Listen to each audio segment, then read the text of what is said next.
Listen, listen, listen. Welcome to Monday Night Toy Ramblings, where I guess this is the first of many times I will be live this week. But thank you guys all for joining. I hope you guys all had a wonderful weekend. I had a really busy one, as I always seem to. And this weekend, I actually didn't get as much done as I wanted to, including specific videos that definitely, need to be done to be put out on Wednesday, Saturday, and Sunday. So that is kind of it might not happen this week because, again, there's only so much time in the day that I can do stuff. But anyway, other than that, I got a lot accomplished around my house. Got the clean. I guess Roman is already making his appearance. I got to obviously do one review that I think most of the GI Joe community has seen. I recorded another video for another show that I'm doing, but hope everyone is doing well. So let's just start with last week and just a few thank yous to the people that have joined me or had me on their show. So I want to start with Thursday, Patrick, not Picard, Stewart. Oh man, we talked for almost 4 hours. And then we honestly were talking on the phone, or not on the phone. We were talking, I think we talked almost 2:00 in the morning. As many of you know, if you do live streams, you really get the fun info, the stuff you wish you could record when you're backstage. It's like those private DMs that you have with friends that you can never just throw out there. It's great to get that conversation and just some of the stuff that you don't want to be out there. So anyway, I want to say thank you to him, and I was upfront and honest with him that if Sir Patrick Stewart would have reached out to me that day and said he wanted to come on at that time, I would have bumped him in a heartbeat. But he seemed perfectly fine with it. I want to say thank you to Pop Blender for taking 5 hours of my Friday into Saturday morning. Actually, I had a blast. It's nice to be on the other side of things where I don't have to do anything. I know that sounds weird to a lot of people. I know a lot of people just think we hit the live button and boom, all is done. It doesn't work like that for me. Maybe for some people, I write out what I'm going to talk about. I create a slideshow. In the beginning, I used to use websites. I don't like that. It distracts me, if you can believe that. But I don't like doing that. So it's nice to sit on the other side. And I had a good time with Pop. So if you haven't checked that out, head on over to Pop Blender. You got to do that anyway tomorrow, right? You got to do it anyway tomorrow when Pop and Matthew go live at 10 p.m. Or maybe you don't go there at exactly 10 p.m. because you're watching, my other moderator, Action Figs, and Travis, not fucking Moody. Because it's not Moody. It's Travis Fitzgerald, also known as Hexastacks or Mr. Wonderful. I'm not calling him Hexastacks anymore because until he produces Hexastacks, I don't believe that it's a thing. Anyway. And then Oz. Thank you for having me on. And I didn't even plan on going on, and I went on because I think they were talking trash about me. And I wanted to show that I could just show up whenever. And then Oz left myself and Ken Poe in charge. And then Oz hit 1,000 subs. It was amazing. Go watch the video. I talk a lot of trash. Oz works really hard. And I gotta say congratulations, Oz. You work really hard. But you watch the video or go watch the live stream.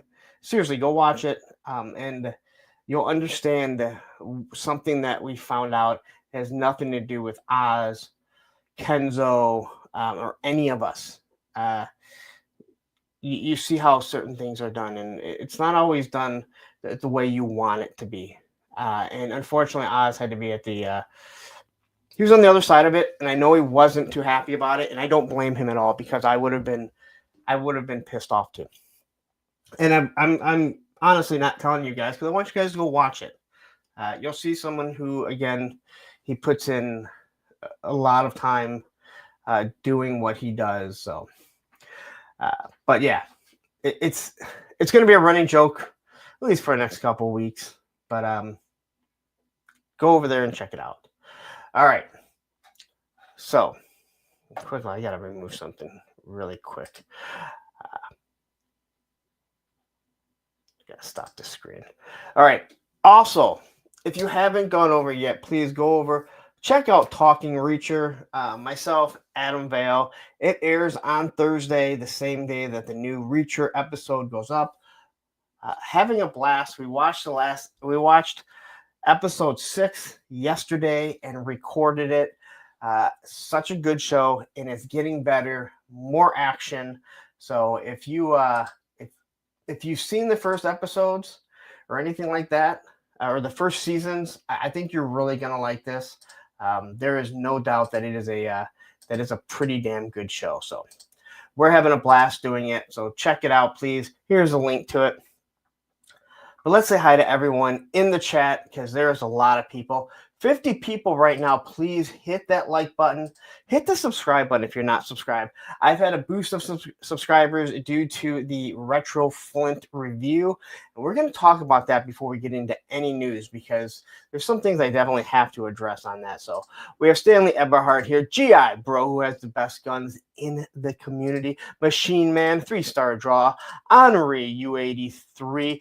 Evil Duque, who I have to say, you have been adding a lot to many of my comments by, I don't want to say correcting me, but letting me know certain things about the military. You do it the proper way. You don't do it in a very smug, I know, you don't, you should know this, and it translates. I just want to say that. I read your comments, and I appreciate it. I won't always remember everything that you say about certain military aspects, but I appreciate the way you go about it. And I just want to tell you that. Snow Wolf is here. I think we already said hi to Machine Man, but we'll go to Derek Holloman. We have my nemesis, Bees of Battleground. I'm late? No, that's on time. Here is the man of the hour, Ostrodamus Toys. Whew, okay. Beardy McBearderson, Krusty Old Crow, Roll Keeper, You Are Clown 57, J Astro, Men, Who's as in the house, U.S. Combat Dojo, Big M, Judge Dreads is here, Viper Scout, who will be on Punk's Pit. I don't know if he is, but he's always there. It's like the mainstay. He's like one of the first people that I send something out to because it's the only place you can see and hear Viper Scout, unless you go to Geek Dead Life on Sunday, but that's a cheap imitation of Viper Scout. Action Figs, one of my moderators is here. Johnny Reno, who I know I have a package on the way. That came out wrong, but I did see that it populate in FedEx. We have Kenzo's Customs, who, bad man, what you did on the weekend. Checkpoint Alpha, GI Jetman. Everyone's gonna hate me by the end of the show. Everyone's gonna hate me. We have Len, who once again I refuse to say his last name. One day, if I got to get you on a show one day or some live or whatever, just so you can pronounce your name for me. Woody 222, the Figure Addict. If you're not checking out his content and you just want to see how much money somebody can spend, and again, it's no business how much money somebody spends, but the amount of stuff that he puts out there, it is awesome. This guy is the army builder, all right? And he does a wonderful job, and he's got the voice. We'll just say that. I think I already said hi to Krusty Old Crow because I meant to highlight Gun Bunny Customs is here.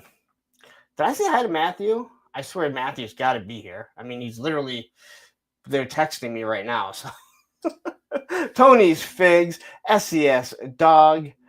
Hey, there's myself right now. Daredevil Dave, Darth Berkey,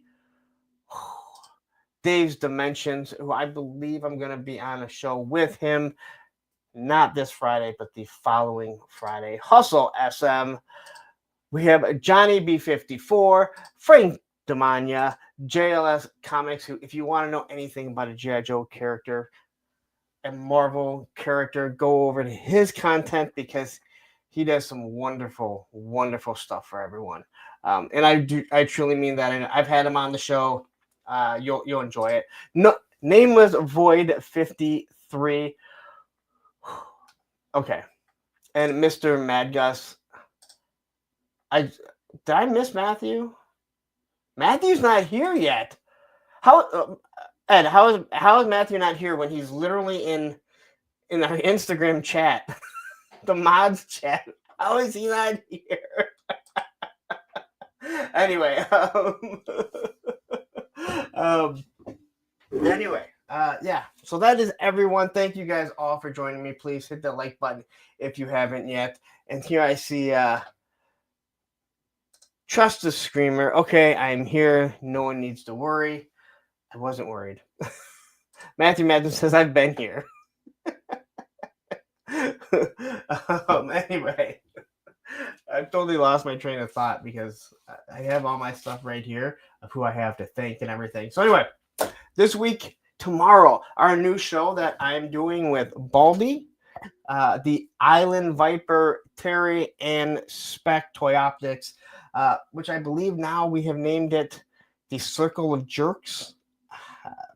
I don't know. I guess I'll find out. 6:30 p.m. it starts. It's only going to be about an hour and a half. It is nice to sit back and have things bounced off. I mean, I said before about Pop, it's nice to just kind of be on the other side, let other people ask me the questions. I don't really have to do anything. So it looks like that is going to be our weekly a weekly show that we're going to do.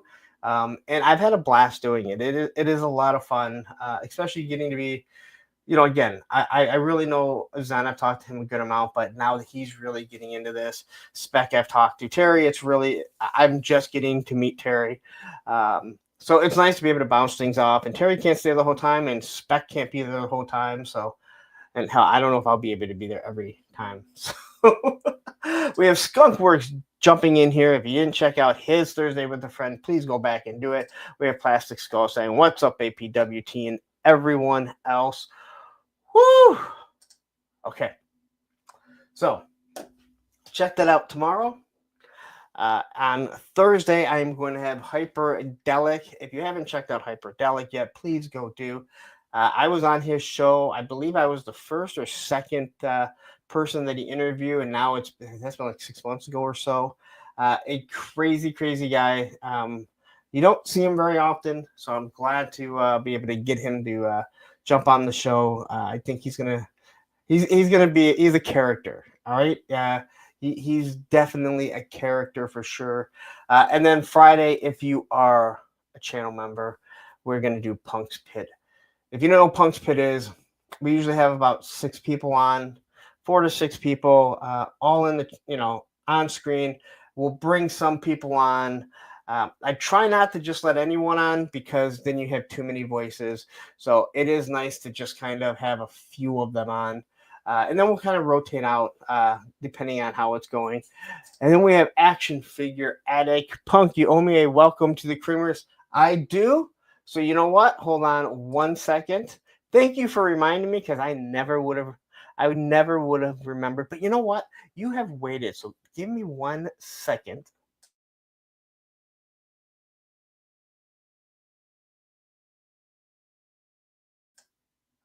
Hold on 1 second.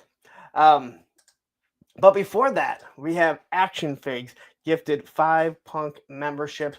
So you get a. Here comes the money. That's not the right one. Welcome to the Creamery. You get a welcome to the Creamery, all 5 of you. But because. I thought it was a different one. No, that's for something different. But because Action Figure Addict, he came in on last Tuesday. So you know what? You're going to get a live version of it right here. Can you please give a welcome to the Creamery, Action Figure Addict? I have to say action figure addict. Sure, why not? Action figure addict. Sure. Like addicted to. Okay, we don't have all day. I'm. Welcome. Oh, you messed me up. Don't look at me, please. Welcome to the Creamery. Action figure addict 112 with a thing by it. Question mark. So there you go. You got the live version of it. So thank you. It's just because I'm here this week, or else it wouldn't have happened. You're absolutely correct. If you weren't He here, uses it to his advantage all the time. yes, it's such an advantage to have you come in here. Are you joking? I bet you just gained 100 more viewers. Boom. I'm only at 71, so that was physically impossible. It will be 171. It will be. Maybe Thursday at the end of the month. Don't pull that out too much because then too much sound comes through. Anyway. Really? What do you mean sound? I'm not doing anything. The door opens up more. That's why I have it like Yeah, that. but I don't do anything. All right. Sean Jones has just joined us. Thanks for hooking me up with a membership. Thank you. Thank you, Ed. I appreciate it. It is awesome. And again, please join us on Friday. We go probably 5 hours. Save the date. March 27. Is that right? I think so. March 27. Thursday with a daughter. And he only has one in this house. So it's me, moi, me, yo, te, le, nos, les. And that's what we're going to get for like 2 hours of that. I'll speak straight Spanish. Let's say hi to Sabir.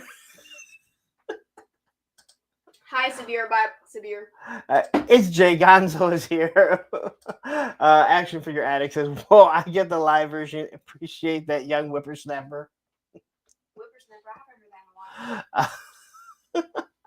I love it. Trust the Screamer says, hey, my kid tried to assault me with a baseball bat on open mic night on Abby's channel. Don't get any ideas. Four Feathers is joining us. All right. Thank you guys all for joining. Yeah. Even my daughter who... Don't worry. I won't be here. I have to study for my AP Bio. Don't worry, guys. Soak it up while you can. Okay. Oh, that's rude. You won't see me for the rest of the night. Let's see here. Johnny Reno says, hey, Lawrence, are you going to have Olivia sitting next to you, or are you going to do a legit and have her log onto her own computer? As far as I am planning right now, is she will be sitting in her room because she's going to clean it. And he takes up all the screen. Do you not see it? Not on Thursday with a friend. You'll be on it. No, like if I sit next to you, like you take up the whole screen. Well, that's because I have to sit next to the microphone. Oh my goodness. Oh my God! What just happened? I'm trying to finish. I'm trying to do a show. No, I just saw a bunch of comments. Yeah, people. Talking about all of you. Yes, they're all talking about you. God, this one has a huge ego. Oh, Anyway, I am wrong. No. I hope you guys have daughters that are just like this. And if you don't, I hope you end up with. It's a blessing. Yes, it's a blessing. All right. So anyway, this week I dropped 3 different classic reviews. I did Gung Ho. Shirtless Gung Ho there. Snow Job, who's been playing in some yellow snow, and then the polar battle bear. And where's Debo right here? Punk, I feel you for. I have a daughter too. Yes, we have Debo jumping in here. Derek Holliman, who I think I said. Thankfully, no kids. They can be a blessing. All right. So quickly, first I'll say, if I get stuff done, we'll have Major Blood, the classic, Major Blood, Hiss Driver, and the Hiss reviews this week. I don't know if I'm going to get to it. And then hopefully I'll have the AOA Age of Apocalypse Gambit up for review. That should be in tomorrow. So anyway, I dropped this guy. All right. Retro Flint. As you guys can see. Now, I got to talk about this because some of the comments, and I knew some of them were going to come because we saw it come when it came time for Duke and Scarlet. And all of a sudden, everyone started saying, how the first head sculpt is better, although all we heard how it was crap. That was a new thing. Like, oh, I like the first one better anyway. This one's no good. Like, wow, like this is no different. So all of a sudden, now we have people that have an issue with this head. I have people telling me I've never heard that people had a problem with the first Flint. Like, really? Did you not watch it? Like, just go ahead and just go and read the comments, man. People hated that head sculpt. Personally, I think it's absolutely great. All right. I like the scar. People said he looks too old. He shouldn't be that old. Blah, blah, blah, blah. Right. It's a bunch of bull crap. All right. The way people change. I've had a few people say we didn't need retro Flint. I had one guy say, like, there's not that much difference between the first one and this one. This is an Operation Monster Force Blast Effect, if anyone is wondering. And I had to respond to him, and I said, well, I go, if you're not a toy collector, you might think that, to be 100% honest. But if you're a toy collector and you're following toys, the technology between that one and this one is way different. You can see the similarities because the similarities of the first Flint did echo. It did echo what the O-ring was, but it wasn't exactly, and people were complaining about it. But there was one comment that I did get, and I'm gonna read it. And the guy wasn't rude about it.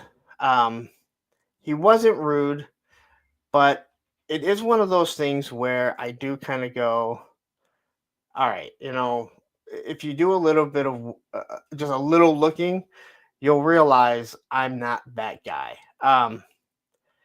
Let's see if I can find it. So he comes in and he says, is it a prototype or knockoff figure? How do you already have Flint not carded and his weapons you do have look whack as fuck? Not questioning you or its authenticity, but just kind of vague on how you landed this figure less than a week after ToyCon and his pre-order went up. He looks like a fake. His eyebrows and paint isn't right. All right. So if you're a toy collector, if you're following stuff, there was a person that hit me up and said they wanted to send this to me. All right. If you look around, you can figure out where he got this from. All right. People have gotten it from that said person. There are pre-painted figures that go out. That's where these things come from, right? That's why there's no card art. It's just packaged just like this. All right. I'm not sure what he means by the paint doesn't look right. There's really no issues with the paint at all. I'm not sure what he means by the eyebrows. Things are not 100% absolutely perfect on any figure. As for the weapons, I'm not really sure what he was talking about with the weapons look whack. I mean, that looks like a perfect shotgun there. That pistol looks right. I'm very confused on it. The only thing that I can say, and I pointed it out during it, was that the gloves are not the same brown. And hopefully that's because this is an early paint sample that they got. So that is the reason why. There's a reason why Bees Battleground has got it early. That is the reason why Jeremy Kimberlin has CoverGirl already. I've seen this same guy. He sent me a picture of a figure that they haven't even announced yet, but we have seen it. We've seen it there. I told him I wouldn't say anything about it, or I wouldn't say what it is, but he has it in hand. So this type of stuff gets out all the time. This isn't something about me getting something that is a knockoff or it's not even a prototype. It's an early paint. It's an early version of it, right? Bees Battleground says, as a fellow plastic expert, how does the figure feel? It's a good figure. Like the plastic feels good. So these ones are made out of Vietnam. This is the new Vietnam plant. It says it right on the bottom. The figure feels really good. Nothing is too stiff. He moved really smoothly. So I think if this is what they're going to be giving us, I think everyone is going to be really, really happy with what we're getting. There's no doubt about that. I want to say hi to Graf, who is jumping in here. Please be my rude comment. Please be my rude comment. Please be my rude comment. I don't remember you saying anything rude. And this wasn't so rude as much as I didn't understand it. Bobby Wool jumping in here saying, I usually use Sherlock as a reference. Any figure he customs has for releases shortly after. But the other thing that I said, and I'm not trying to be that guy. I never want to be that do you know who I am guy. But if you're following the GI Joe Classified and you don't really know like who I am, if you're watching reviews, it makes me question some things because, you know, there's a few of us, Bobby B would be one of them, that really solely are into, not solely because I do other things, but I've hit every single GI Joe Classified. The numbers show it. So I'm not really sure why I would even be questioned. That just kind of didn't make sense to me. And again, he wasn't rude about it. I mean, he even, said, I'm not questioning you on it, while he was questioning me on it. I would not get a prototype figure and not say that it was a prototype. I definitely wouldn't get a knockoff and not say that it's not a knockoff. And none of the knockoffs that come out of AliExpress have been knockoffs right away. It takes a little bit of time. So, Cobweb jumping in here. Great to see you. But anyway, I just wanted to address that. And I wanted to address like the whole, like, people are just sitting there like, I read in the comments, we didn't need another Flint, or this is what I wanted. That face, that looks nothing like Flint. Someone tell me, what does Flint look like exactly? Because he's not based off of a human, right? I can look at Luke Skywalker and be like, that doesn't look like Luke Skywalker because it's Mark Hamill, right? I can say that doesn't look like Princess Leia because I know what Carrie Fisher looks like. I can look at, I can look at Iron Man and say that's not Robert Downey Jr. if it's the MCU. I can look at Optimus Prime and say that doesn't look like a Peterbilt because a Peterbilt is real. You guys realize there are many iterations of Flint, from the movie to the cartoon to the comic to different cartoons and different comics. I don't think people want this face sculpt to look like the O-ring. That O-ring figure, as much as we love it, it's not the greatest face sculpt because, well, the technology was not the same. So when people keep saying that doesn't look anything like Flint, I ask, what the hell does Flint look like? Just, if someone can fill me in, please. Fill me in. And if you say the fucking cartoon. And it kind of goes to the fact that when people say we didn't need another one, make new characters, you can have more than one version of the character. I don't think people realize that. How many versions of Wolverine are there? How many versions of Iron Man and Spider-Man? There's different versions. And same with GI Joe. And I don't really understand why people have such a hard time doing that. But anyway. And Beast Battleground says, that's it. Punk confirmed retaliation movie. Flint is the only Flint.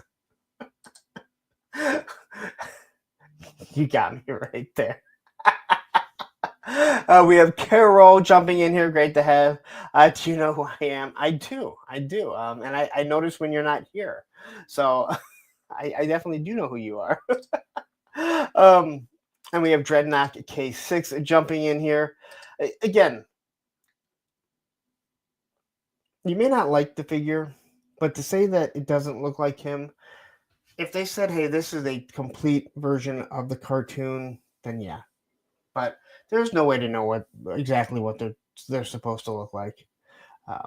But then to also how people are now changing the narrative that the first Flint looked great, and come on. You guys said the same thing about Duke. You said the same thing about Scarlet, which we had heard numerous times how much they hated.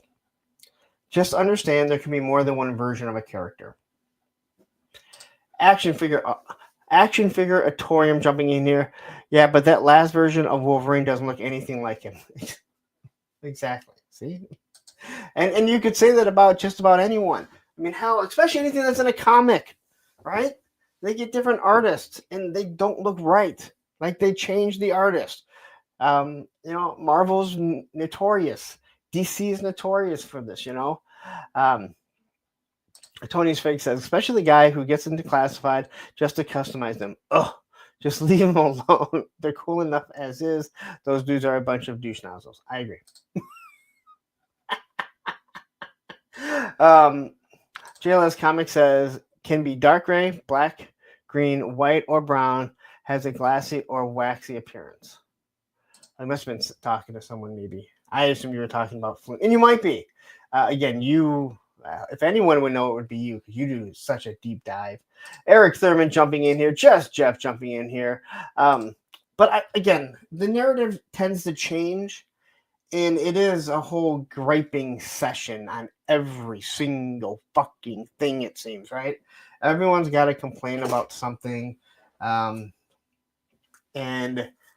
again, it's okay to point out some things that might not be right. Like when you point out that these gloves, hopefully that's not the color they're going to be, because that brown doesn't match the cuffs of it. And hopefully it's just because it's a pre-painted sample. So, whew. All right. Trying to see if there's anything before I get to a few other things here. All right. So, I was hit up by somebody this weekend. And I've talked to this guy before, but I know I have a lot of 3D printers here. And this is Render Boy. And he's doing essentially a Kickstarter right now. It is it's on fundraiser. I'm going to pull this up right now. 1 second here to share the screen. I don't always do this, but if anyone remembers the first giveaway that I did a Hiss mech, a mech Hiss that was 3D printed. And he has created numerous ones so far. And this is his new one. And it is designed or inspired by the Vamp and the Stinger. To get the files, if it hits the funding goal, it's $55 for the files. You don't get charged till it funds, if it funds, or you get your money back. I watched some of the video, and I'm going to post a couple links to it. I watched some of the videos where he made adjustments to certain things so you don't have to use screws. It tightens everything up. It's actually taller than the other ones. And it's a really nice design. He also made it so if you just have a regular Ender 3, it will work on that. All right. So I'm going to drop a link here. And if you know anything, if you're even remotely into 3D printing, okay, if you're even remotely into 3D printing, you'll know that the Ender 3 has a pretty small plate. And that's your print plate. This way you don't have to tie things together, screw it together, glue it together. It works pretty well. And he uses an Ender 3, and he makes complete jokes about it, about his cheap old Ender 3. So here's another look at it, or another website to it. You can check it out. And again, this is for people that are 3D printing. And this was the video that I was watching. I didn't get through it. This is a really nice guy. And like I said, he had no problem. All right, these are all these different links here. I'm going to remove this because it's kind of freezing up my screen if I have it all up. He had no issues with Greg printing it up and letting me do it as a giveaway. Not everyone is that gracious. There's a lot of people that are douchebags that don't want you to even review the stuff because that's not why he sold you the print that he basically stole from Hasbro. Now, I would never promote something like this. I also talked to Plastic Fantastic, and he does all the 3D printing. He's the one that did the Wolverine and stuff for me, and he said the same thing. It looks really good. He goes, I've never heard a bad thing about the guy. So if you're 3D printing and you're interested in this, it's $55. You don't get charged to the end, and only if it funds. And then once it funds, if it does fund, you'll get sent to whatever email you use. He'll send you the files, and then you can print it. And the fact that it can all be printed on an Ender 3 is huge, because it's not a huge print, a huge plate to print. And that's some of the biggest issues when it comes to these bigger projects that people do. They have to glue this stuff together, screw them together. He really worked on it. He worked on trying to eliminate screws. I think it said it has 3 screws in it. That was one of the biggest issues. As a matter of fact, Greg had reached out to him and said, hey, you know what? Why don't you, I used these screws and they actually work better. And I think he actually started putting that in his direction. So please, if you're a 3D printer, even if you're not going to back it, please take a look at those, take a look at that, or hit me up and I'll send you the links to it. Just check it out. Kenzo says, I guess sent so many GI Joe files. It's crazy, but they are huge. Yeah, and again, like, Kenzo, please take that link, and I want you to watch it, and I want you to give me your information. I am going to be plugging it for sure on the Facebook group page. I don't do this for a lot of people, but when I find someone that I think is a good person, they reached out very kindly, and again, the fact that it was the first giveaway that I did, and he was more than happy. Like, he jumped in, he was super happy about it. I gave the other 2 mech hisses that I had done to Aaron the Toy Enhancer. I don't know if he ever did anything with them. That was back at Joe Fest. So please check it out. Again, if you're a 3D printer, just check it out. And I'd love to hear your feedback, and I'm sure he would love to hear your feedback on it. But it does look pretty good. And I'm not a huge fan of mechs, but just watching the first 3-minute video is actually really funny. Even if you don't back it, it's pretty comical. I had a good laugh at it. So, all right. So let's see. Is there anything else? I think that's pretty much everything before we get to what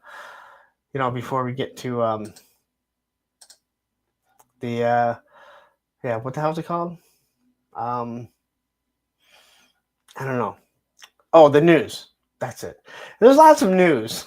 A lot more news than you would think. But we're going to get into it. But before we do, a quick word from our sponsors, and also because Tony's here and I know he loves Moss Man. Oh, hey guys. So Lawrence, he had to step away for a little bit. He's got a case of the grumble dust. So he asked me to kind of watch over a stream. He put me in charge of y'all. He said to me, oh, Moss Man, I have a case of the grumble dust, and I need you to watch myself for a little bit so nobody leaves and finds out that there's more interesting things to watch on YouTube. And also, I hate Ohio. So I was like, oh, dang, so now I have to come up with a topic for my very own show. And I was like, oh, what about talking about your favorite toy stores? So my favorite toy store is HelloDopeToys.com. So they used to have this really bad website. It used to look real scammy. Like if I gave them money, they were going to go spend it on like blow and hookers. But now their website is really nice. And like I can just go in and do like 1-2 click. And then my order's placed. And they ship super fast, guys. They ship everything in 1 business day. So like I get all my toys first. So when I'm out there on the playground and all my friends are like, oh, dang, Moss Man, where'd you get that action figure? I still have to wait 17 months for mine. And I'm just like, well, I went to HelloDopeToys.com and I just push the buttons, and then they shipped it out to me. And the packaging is so nice, guys. Like, I opened up the box, and I thought, oh, I don't deserve this. I don't deserve this kind of packaging. It's so nice. But then my trash can gets full because of all the packing stuff, and I was just like, oh dang, I just changed the trash, but now I gotta change the trash again. Oh, you're right, Matthew Matson. You can use the code APWT at HelloDopeToys.com and save 10% on your order. So how that works is, so you're going to save 10%, and then a Punk with Toys, he has to pay that 10% that y'all saved. So if you don't like Lawrence, you can just go to HelloDopeToys.com and just buy a bunch of stuff and rack up his bill. So then, like, at the end of the month, they're like, Hello Dope Toys is like, oh, Lawrence, you owe us $1 million because of all the 10% codes that everybody used. And yeah, that's how that works. Okay, guys, so it looks like it's time for me to go now. So make sure you go to HelloDopeToys.com and like and subscribe, and then in the comments put what your favorite toy store is. But if it's not HelloDopeToys.com, I'm probably just going to delete it, okay? So, all right, guys, bye! And no, that is not how that works. Anyway, I was playing with my teeth over here. They're like $6 on Amazon. I thought they were funny. Anyway, a lot of news, like I already mentioned. So let's just get into it, and we'll see what we got. Look, Masters of the Universe. And quickly, before we get started, I saw Emerald Knight photos jumping in here. I swear, if you are not following this guy on Instagram, you need to. It is truly one of those things. I love the photography he does because he takes a photo, wonderful photo, and almost always on the next page he tells you exactly how he did it. It means nothing to me. I don't know the lighting and everything, but to someone that's trying to get into photography and learn, it's awesome to see people that don't gatekeep. MCR jumping in here too, just in time for Mossman. MCR, shoot a message over to Tony, let him know that Mossman is done, so he can come back. Anyway, a little bit of Motu news, and I do mean a little bit. And Hero. Now, I cannot say Hero and not try and say it like Scooby-Doo. Now, I have no connection to this figure whatsoever. I don't collect. I don't collect the Motu stuff anymore. But he is very gold. It's Grayskull Hero. Again, come on. I know you guys are saying it like Scooby-Doo used to, right? Yes, just a little bit because there's only one figure. Now, then let's see here. MTC. Is really going to confuse me for a while. Stupid time change. You don't have time change though, do you? You're in Arizona, correct? Maybe that's why you're screwed up because the time we all changed, but you didn't. So now this is part of the. You have to pay $10 to be part of Club Grayskull, right? Is that what it's called? So you can order this figure. Now, I know a lot of people, especially the Joe fans, flip out about paying the $50 for the Hasbro Pulse membership. And they're like, what do I get from this if, they're not basically giving me an abundance of any figure that I want that's GI Joe, but that covers other lines. I mean, that's anything from Hasbro Pulse, and you get the free shipping. Kenzo, any of the Motu guys, tell me, this new Club Grayskull or whatever it's called, do you get free shipping or do you just pay $10 to have the option to buy these figures? I don't know why I put that slide in. It's the exact same one, just without a guy in it. But he's very gold. I do like his weird little scepter. No free shipping, so you just get this. You just get to pay them an extra $10 and get nothing from it. Yeah, Kenzo, just $10 to milk us some more. That I don't agree with. I know I read it and they talked about how you get the chance to vote on things. What happened to that one that got nixed? Remember they were going to create one for the what was it for the Mattel Creations, and then so many people whined and cried about it. They decided that they weren't going to, and they said they're going to make changes, and yet we've never seen anything else from it.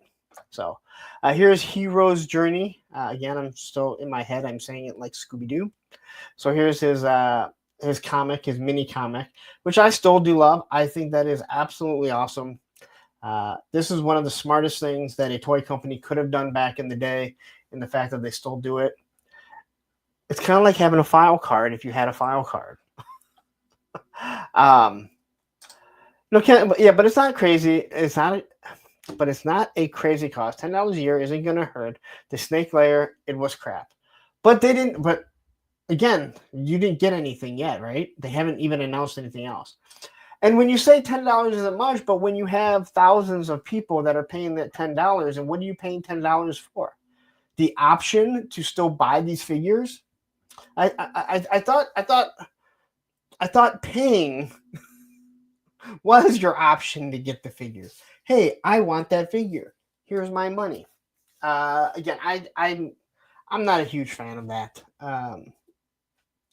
Again, if it was a smaller company, it might make sense. Or if you got, if you got free shipping.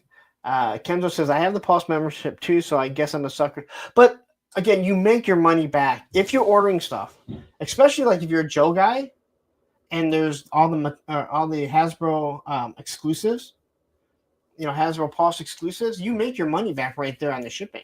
But there's also Transformers exclusives. There's HasLabs that you're not going to pay for shipping, and that right there will save you your damn money. I don't see anyone else doing that that's doing large projects. But anyway, so here's everything that he's going to come with this weird looking scepter. It looks like he has the lockers that were coming with the GI Joes. He comes in a box now. So is it a box and card? Still just the plastic cape. I think these are some of the worst capes. I'm not gonna lie. These are like some of the worst capes. They're always big and bulky. They do come off real easy, but how do they squat down to shit? That plastic cape is definitely going to be in the way. Big M says, I'd happily pay a little more for free shipping from Mattel. Yeah, and again, I think that would be something smart.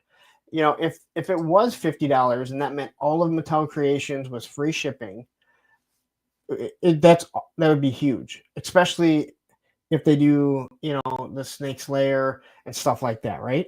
The same way, you get all the HasLabs free shipping. Now, if you buy more than one HasLab, if you buy one HasLab a year, I think you save on shipping, because we know shipping is not cheap. So, but anyway, this is Hero. I do think the scepter is actually pretty cool. I do like the way that it looks. Your Clown says the $10 membership helped Mattel outbid Todd for the DC license. Well, in that case, it might have been well worth it for people that want. Well, I guess until we see what the figures are going to look like, but we're definitely going to talk about that in a little bit. So Kenzo says it's to commemorate the box style it was supposed to have. He was not originally released. He was in some catalogs with that logo, but never. And you know what? I like that. I think that type of stuff is really cool when they harken back to stuff like that, because you are giving back to the fans, especially the fans that have been around for so long that have come back. So I do like that. Mr. Magda says, looks like a buff Ken doll. Yeah, it kind of does. But then again, people were saying that the new Retro Flint also looks like Ken. And I just don't see that. So the scepter here is very deceiving, because they make it look like it's breaking open, like you can make it look like that, and I don't believe you can. but I like the shot. It just has like this little ruby in the middle when it opens up.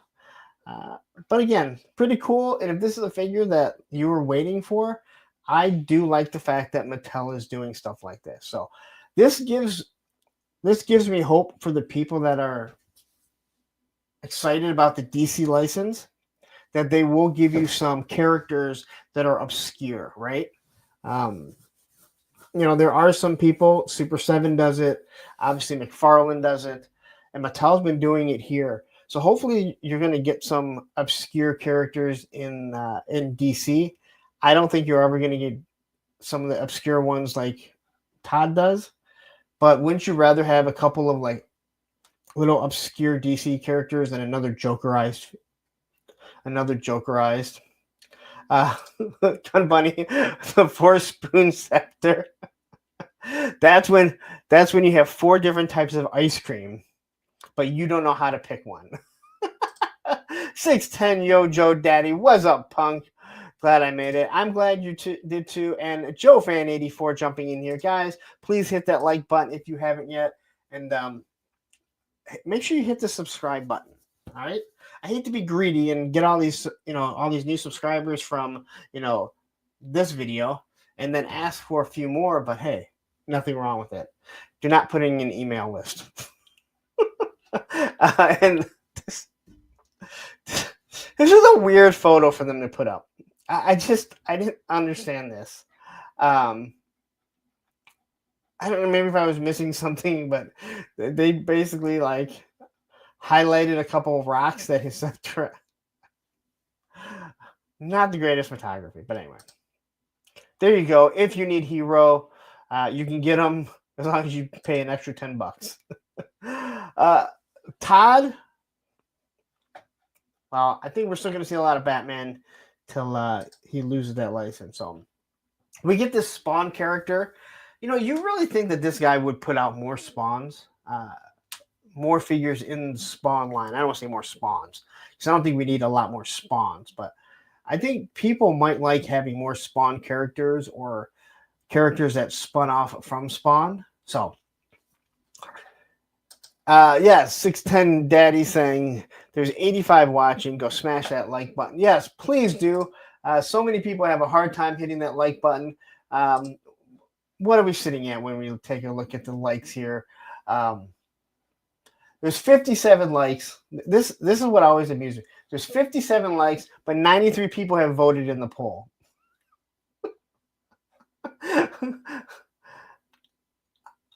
How do you go vote in the poll, but you just won't hit that like button?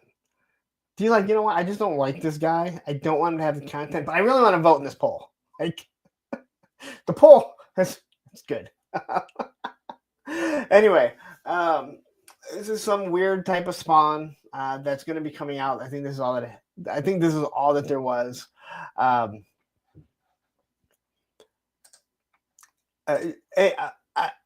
I have a feeling your partner that you do a show with, I have a feeling he's one of the people that always hits the dislike button on my videos and stuff.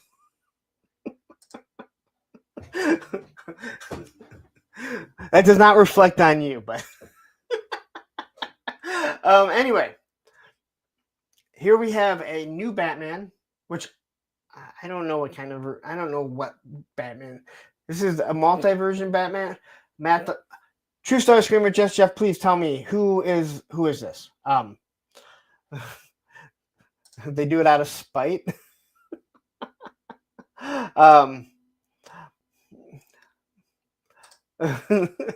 You are a clown says, have to watch the whole show to decide if I like it or not. I'm not gonna lie. It's really not it's not a bad thought process there. Dustin Blair says, it would be cool if GI Joe came with mini comics. I agree. I'd be happy with file cards.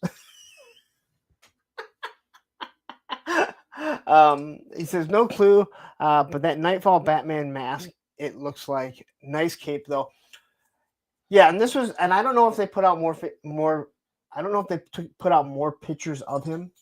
I think this figure looks really good. I think the face, like that Batman mask, looks really good. The cape looks good.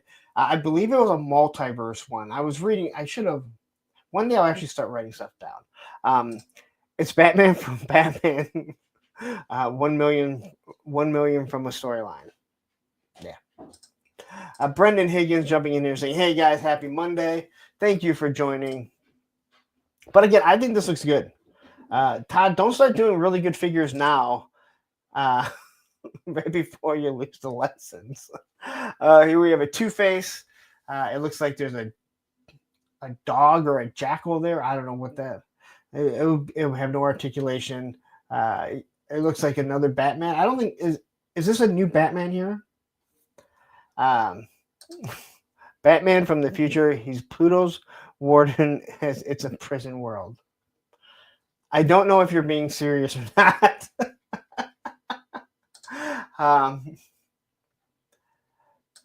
No, I actually read the solicitation. Normally, I would agree with you, but I actually read the solicitation and it said that. Craft says that's Batman being turned into a dog. But anyway, here's a Two-Face. Now, I like this Batman. All right. I know it has more of the classic head sculpt, but if I am correct, that is Batman Beyond's logo, correct? So that's the Batman Beyond logo. I think this looks really good. Now, I don't know if this is like if this was really in a comic. I don't know, maybe if this was like before Batman Beyond and when he's transitioning into eventually getting that one. But I think this one looks good. I don't think it looks as good as the other one, but yeah. Hi, it's me. Jumped in saying Ace the Bat Hound. Oh yeah, that's right.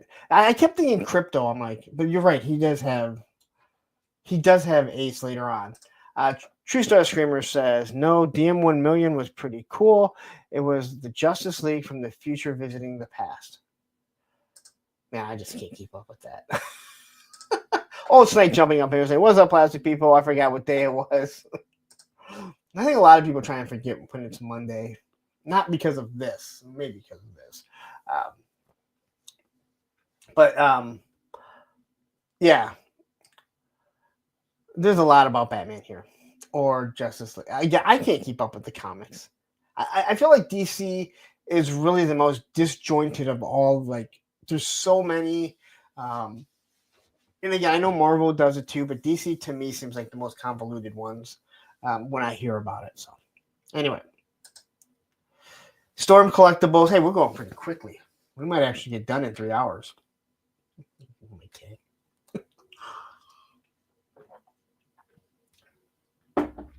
I do apologize because I put these in here before the solicitations of Fei Long came out. I'm not collecting these Storm Collectibles, but I did want to throw them in here because I know a lot of people like the Street Fighter stuff.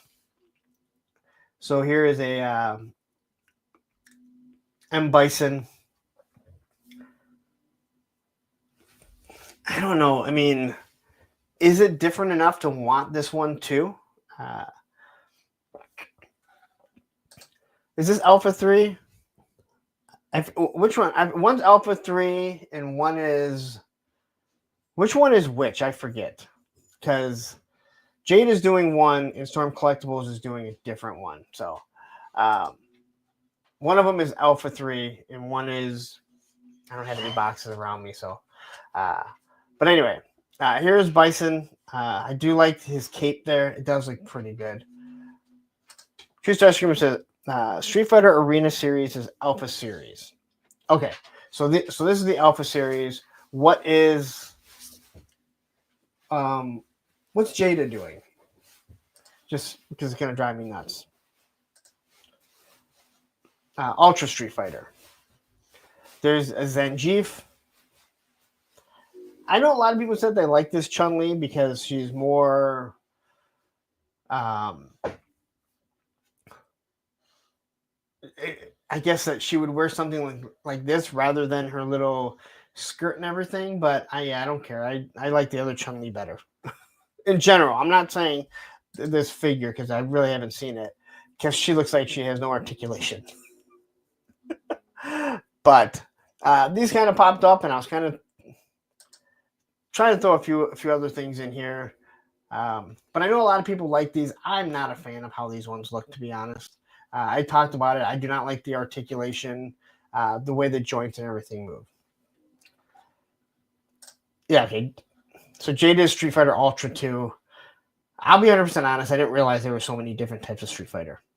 I just thought they like put a rename. I didn't know they really changed things all that much, but clearly they did. So anyway, Storm kind of showed off a couple. I think everyone knew what was coming. I think they've all seen this. So on to NECA, and we get the Ben Cooper figures, and these are some more. Is anyone collecting these little mini figures here? These Jada minifigs, the Ben Cooper ones. They're kind of cute at first, but then after a while, you're just like, all right, enough. Until you give me GI Joe and Transformers, I don't really care. I do need the GI Joe one. So, Ben, NECA, get to the Ben Cooper. Get to the Ben Cooper GI Joe one, so I can get that and call it a day. But I mean, again, I think it's cute. I think it's actually pretty cool if you decide, hey, you know what, I want to make some sort of display or on Halloween. Especially if you have like how you could use the NECA street scene. You could use all kinds of stuff to make it look pretty damn cool. And I do believe they're cheaper, which is good because there's not a lot less plastic. We know someone like Super 7 wouldn't do that, but they'll charge you more if they were bigger. Old Snake says, my wife collects those NECA figs. And you know what? That's actually, and to me, that's cool because I don't know if your wife is a collector or not, but that's something that you might be able to get your wife into doing when she sees something like that. Yes, Tony, you did. You sent me a picture of it. I've seen them all at Sergeant Red's. So I've seen them all before. Well, not all of them. I've seen a bunch of them before. And again, they're pretty cool. I mean, I'm not going to lie about it. But I do like the ones that are like, I mean, the Jaws one is cool because it's Jaws. It's so generic. Again, NECA is another one that does not want to do away with pin joints. But we don't complain. Why is that we don't really complain about NECA and their pin joints? But the moment we see a McFarlane, we're like, good Lord, get rid of that stupid stuff. Stanley says, waiting for Garfield and He-Man. Yeah, the He-Man would be really good. I wouldn't care too much for the Garfield. The Ben Coopers, my brothers, and I had. Yeah, so that's cool. I think the He-Man one would be cool. Like I said, GI Joe, Transformers. Again, there's certain ones I would definitely pick up, but they haven't got to any of those yet, right? The GI Joe one was it's basically Grunt. It's basically the card art of Grunt as best as they could do. Yeah, Tony. Yeah, cute for toy photography. I agree. And you can see exactly how they do it. I think this looks. I mean, I think they look really cool. I like they give them different bags, different things like that. And when you look at it, I mean, it is a genius idea. When you really think about this is a genius idea. They made some small figures. They're probably all the exact same buck because they're kids, so the girls don't really have to be different than the boys. And then you're just putting basically a garbage bag over them. I mean, this is truly one of those things where you could put this on, go sit in a sauna, and you're going to lose an extra 10 pounds in that sauna. But hey, there are some more if you are collecting it. This one is supposed to be either Godzilla, I think. Yet it kind of looks like the visitors from V. A matter of fact, if you painted it, I think you would have the visitors from V. But I do like they give them different bags, different buckets, so it's not all the exact same. And again, I think, in my personal opinion, that does go far, especially if you're sitting there and you're creating a display, especially around Halloween, right? I mean that's cool. Fresh Monkey Fiction or Big Bad Workshop, whoever it is, and we'll talk about that in a little bit. Uh, they're doing it where they have little kids, but some of those kids in like that Fresh Monkey Fiction, I don't know, man, those faces do not look all that great. So, Graf says would look great with a leather face in the background, revving up the chainsaw. Or just Michael Myers. Now I saw this one and you guys tell me if you agree. I saw this one and I said, do a wave of Garbage Pail Kids. I think that would be awesome. Atom Bomb, Larry Lips. I can't think of any other ones. But a Ben Cooper series, like just not a series, but a wave of Garbage Pail Kids. I think that would be awesome because there's so many Garbage Pail Kids, and you're just gonna throw like Atom Bomb on, but then you'd have the mask for whoever Atom Bomb is, the guy that picked his nose. Like I think that would be really cool. So, but here you are. If you need these, if this is something that you're into, go for it. Ed says, Fresh Monkey Fiction is not organized. Kids didn't fun, so they aren't making them. Because they looked creepy as shit, right? It wasn't just me. Like, the kids looked creepy. And they'll just do it again this year, right? Like, they're just going to try and do the fundraiser again. When is someone going to make modern V figures? I need them. I don't need another line to collect. But if someone made V figures, and I would take both series, but I really want the 80s, the actual new A-Team figures and new Battlestar Galactica figures, and they, let's say they're like Fresh Monkey Fiction. Like they look like that. I'd be looking to buy a new home so I could display more shit. Because oh my gosh, man. Those are things that I think a lot of us need. Jaws here again. That is has a creepy shark on his head. Mr. Magus says you might have to explain who the Garbage Pail Kids are to some of these young whippersnappers.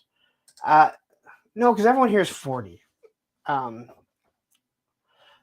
everyone here is almost 40. So, but here they are. Again, I like the little boxes.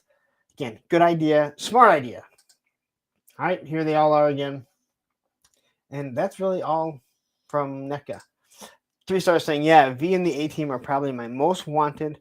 Now since Fresh Monkey Fiction is doing Cops and Crooks. I don't even remember Cops and Crooks. Like, this was crazy. Like, they showed it off, and I'm like, I remember the logo. That's all I remember. All right, so Jada made me add some stuff this evening, but first we're going to start talking about the Scooby-Doo. And I know some of you guys are super excited about the Scooby-Doo stuff. I am not. Zoinks. I'm not a huge Scooby-Doo fan, but I do think that I do like what they're doing. I think it's pretty cool. And Jada in their 3-figure wave, I think Ed said something about it, saying, well, I guess, it looks like they're content with doing 3-figure waves. It's actually probably a pretty good idea. I think Mega Man actually comes out in 4-figure waves. Someone can correct me, but it might be pretty smart because you're able to kind of put everything out there, probably not produce too many, but you can produce a good amount. So you're not either producing too many or not enough. It's a nice little line. People aren't going to complain that they spent, way too much. I mean, you look at GI Joe, they're 4-figure waves, and in every single wave, it looks like there is one, $35 figure and then one $45 figure. And soon to be like one vehicle to come out in every wave. Lone Dragon jumping in saying, I was excited until they were $30. Oh, I did not realize these were $30. I did not realize they were $30. That's got to be licensing, because why would they do $30 for these when, And they're kind of going the same route that Super 7 likes to do, where they're not giving you all the main characters right away. And I think it's actually pretty good. All right, so what are you saying? Okay, Mega Man is three figs per wave. Okay. Well, that makes total sense. And MTC says garbage pail kids are still a thing. I know. Yeah, it's kind of shocking. Ed says Scooby license is not cheap. Well, are you a license expert now, Ed? Like I'm a plastic expert? Oh, if Matthew says it, it's true then.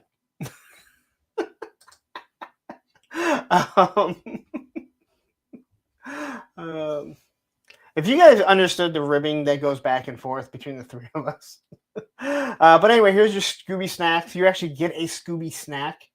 A couple open hands. The hands aren't that different. You have to love the open face. I really don't like I mean, I would have to watch an episode, but is this how his chin hair is like drawn on him? I know it can't be sticking out and everything. The articulation is actually pretty good. It's pinless, which is good, especially in this day and age. And one of the things I think, let's be 100% honest, you can't reuse this mold except for Shaggy, right? There's no like, I mean, I don't know how much you could really reuse this, but they do show you that you can get it in some pretty good poses. I have a feeling guys like Ed and stuff are gonna have some amazing picks coming out once they get these. And Matthew, if I don't say Matthew, he gets all upset and everything. And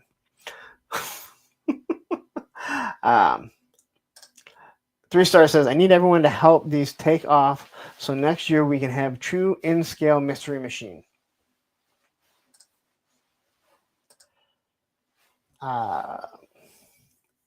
You really want that?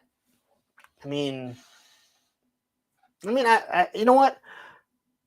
If they're doing these, I mean, at a cheap enough price, I mean, it's even $30, I guess, but I mean, they tend to keep their stuff down, but here it looks like you get them on 1 foot. But I like the fact that they're coming with, 2 ghosts. You can hold the Scooby snacks. It is open, and these things seem to be better in these seem to be better in scale than the cereal boxes. They came with the other ones. Those things were like way too big, but I don't think there's like a true scale for that.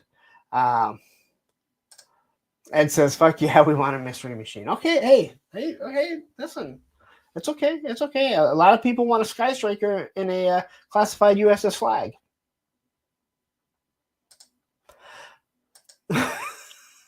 So here's everything that you get once again. Hands, Scooby snacks. Everyone's going to lose that Scooby snack day one. Here's the 2 ghouls. I guess they're not real. Are these considered ghosts or what are these considered? I mean, obviously this is supposed to be a Frankenstein-style creature, which does look really good. Again, you can't really reuse this mold. It's kind of a one and done, right? So, Menhoza is saying, will we get guest stars like Sonny and Cher or Mama Cass? If Sonny comes with skis and a tree, I'm fucking buying it. Just saying. And if Mama Cass comes, didn't she choke on like a sandwich? I'd fucking buy that too. The Globetrotters. All right, listen, we can do a whole show on the guests that were on it. Batman and Robin. See the Batman and Robin, Jada Scooby-Doo style. Yeah. All right. But I do like the way they did the mask. I do remember this episode. I really do. Garhaf saying that got dark fast. Come on, dude. The guy. I'm not saying nothing. He died because he hit a fucking tree skiing, all right? It's not my fault. And then Cher made it all about her when his poor wife was sitting there like, dude, you guys aren't even married anymore. And let's be honest, I got to make sure that I'm keeping it up so when I can make it to hell to be hang out with Ed and a few other people. Snow Wolf said, I almost made the sandwich joke, but thought, nope, too much. What show are you watching? I only know the Mama Cast because of Jim Rome. All right, that's the only reason. I would not have even known that. I would not have even known that. World Keeper is joining. I don't think I've seen you here. I don't think I've seen you here earlier, World Keeper. So great to have you. Saying I'd get a Jerry Reed. All right. So anyway, there's the Munster dude. I don't know what his name is. But they also have to do backdrops. Look at all these backdrops, right? And let's be honest. All right, Roman, I'll wait till you're done. Are you done? Okay. Roman's done, so now I can proceed on talking. They have to do these backdrops. And there is no doubt that people like me that are not collecting this would still be buying that because there's so much stuff that you can use it. So, like I said, I pretty much got Red Death because it has a fucking clock, and then the Ghost of Future Past or Present or whatever she is because she came with a late post. So, but I do like the way it looks like they can pull it off. The glass is all messed up. So, all right. And then we get to the Mummy. Now, is this... I mean, there's a lot of Joe fans in here. Is that not a perfect head sculpt for Hector Guerrero? Is it Hector Guerrero? How do you say his name? The newscaster in the GI Joe cartoon, Hector Guerrero or something like that. Anyone remember? Please tell me. Doesn't that look like him for the most part? Ramirez, thank you. I'm a bad spick. What can I say? Well, I so did not say that. I so did not say that.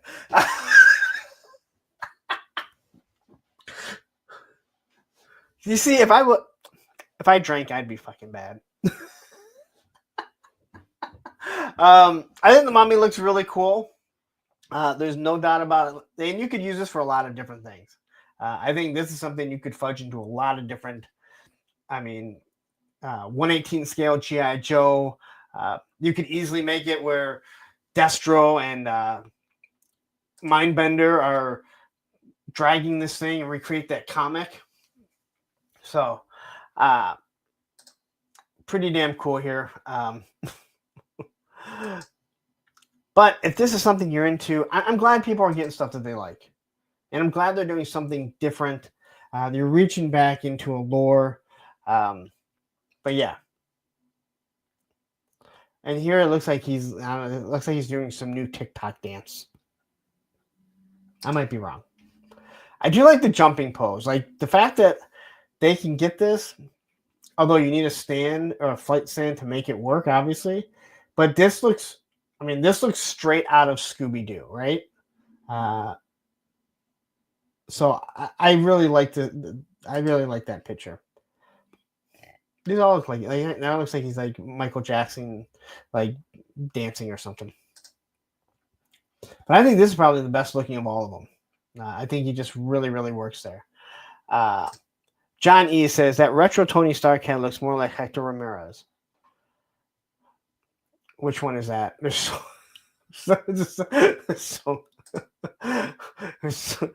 so many Iron Men. Matthew agrees with you, so yeah. I'm sure I've seen it and probably thought I didn't think of that till I just saw this either. So, but anyway, this is your Jada, Scooby-Doo, and that looks pretty cool. I think the Mummy is actually really good because I think this could fit into a lot of different things. So I'd be really interested to see how that actually works. Oh, Clint Jorgensen has joined us saying going to Army build them for 1/12 scale Scooby-Doo.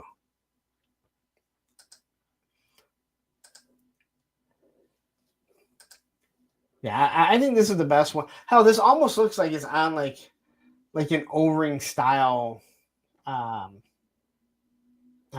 buck, doesn't it? So the 20th anniversary. Again, don't they have like 20th anniversary? I'm just messing. There's so many. Iron Man, Spider-Man. Unless it's the Maximum Spider-Man. I don't know which one you're talking about. All right. So this popped up today. And I gotta say, it's pretty damn cool. And I think Jada, like, good job adding a few things that people want, that they're going to go and buy a figure that they probably really did. Okay, I won't. Roman. Oh, okay. I should probably start taking off his collar, so when he does scratch. So you're still going to get the same big flame effect for the kick. Now he has purple pants, which again, good job for changing it. That would be awful if they didn't. This is a really good figure. Again, if you don't have any Jada, Street Fighter figures, and you're a toy collector, you're missing out. Now, if you just only GI Joe, only Star Wars or Marvel, understandable. But if you're a toy collector, and for the $25 price point, you don't have one of these, you are missing out. I think any toy collector should have at least one Mythic Legion, just so they know what it is that they're getting. You don't have an excuse if you are a full-blown degenerate toy collector of someone like True Star Screamer to not have one of these. And once you get one, you're going to want more. And Few Long is great, and he's the least exciting one in the line. Fei Long, but not. I get it. I don't know. I don't think he's the least exciting because Dalsim creeps me out. But you have the nunchucks, and let's be honest. Hey, it was an almost compliment. But you have pointed it out. Hurricane Live jumping in here say, got Chun-Li, Cammy, Guile, and Bison, love them. Yes, they are. Dude, these are awesome. Anyway, these nunchucks here. I'm going to say it. Hasbro, look at the nunchucks and go, we can do nunchucks. We can do real nunchucks. We can. And not at a $50 price point either. But just look at this articulation. And they don't have weird breaks in it. Like I said, at least from what I saw from the Storm Collectibles or whatever, Storm Arena, whatever you want to call it. I like this. And again, these shots are just fucking awesome. So I think there's going to be a lot of people buying a second Fei Long. There's no doubt about that. Hell, just for the nunchucks for the most part. True Star Screamer says, you can just hear Bryan Cranston's voice from this figure. Why? Am I missing something?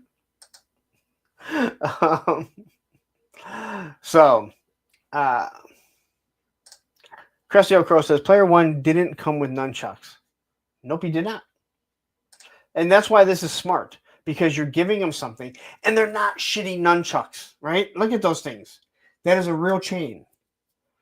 The stupidest thing is, like, every single one of our daughters has a chain that they could use. How you can just run up to your local, I want to say department store, but does anyone go to department stores? Your local Target, or I was going to say Meijer, but a lot of you guys don't know what Meijer is, and get something like this. Just a little chain that works. So, but these shots are just awesome. I mean, look how well he holds them. And yeah, I'm probably going to buy it. I got issues. Anyway, here's everything that he's going to come with. He comes with now a third head option, which again, very smart. The 2 nunchucks. The Thanos Copter, if you are watching, I'm just going to say that those nunchuck hands look like they might be doing something different. So if Thanos Copter, you're here, Oz, if you're watching, one of you guys wants to send this over, just make sure that Thanos Copter knows that Chun-Li could be doing, or not Chun-Li, Fei Long could be doing some very inappropriate things. So anyway, I like this. Matthew says STC Chun-Li and Evil Ryu and Violent Kin were $50. And see, this might be something that makes me, if there's like, if we're ordering from Jada, I might, and let's say the shipping is standard. I don't know if it is. I might order a couple of them. Jeff says he's got. I've never heard that phrase. I've never heard that phrase. Brennan Higgins says you look at them too long and you have to buy them. Trust me from experience.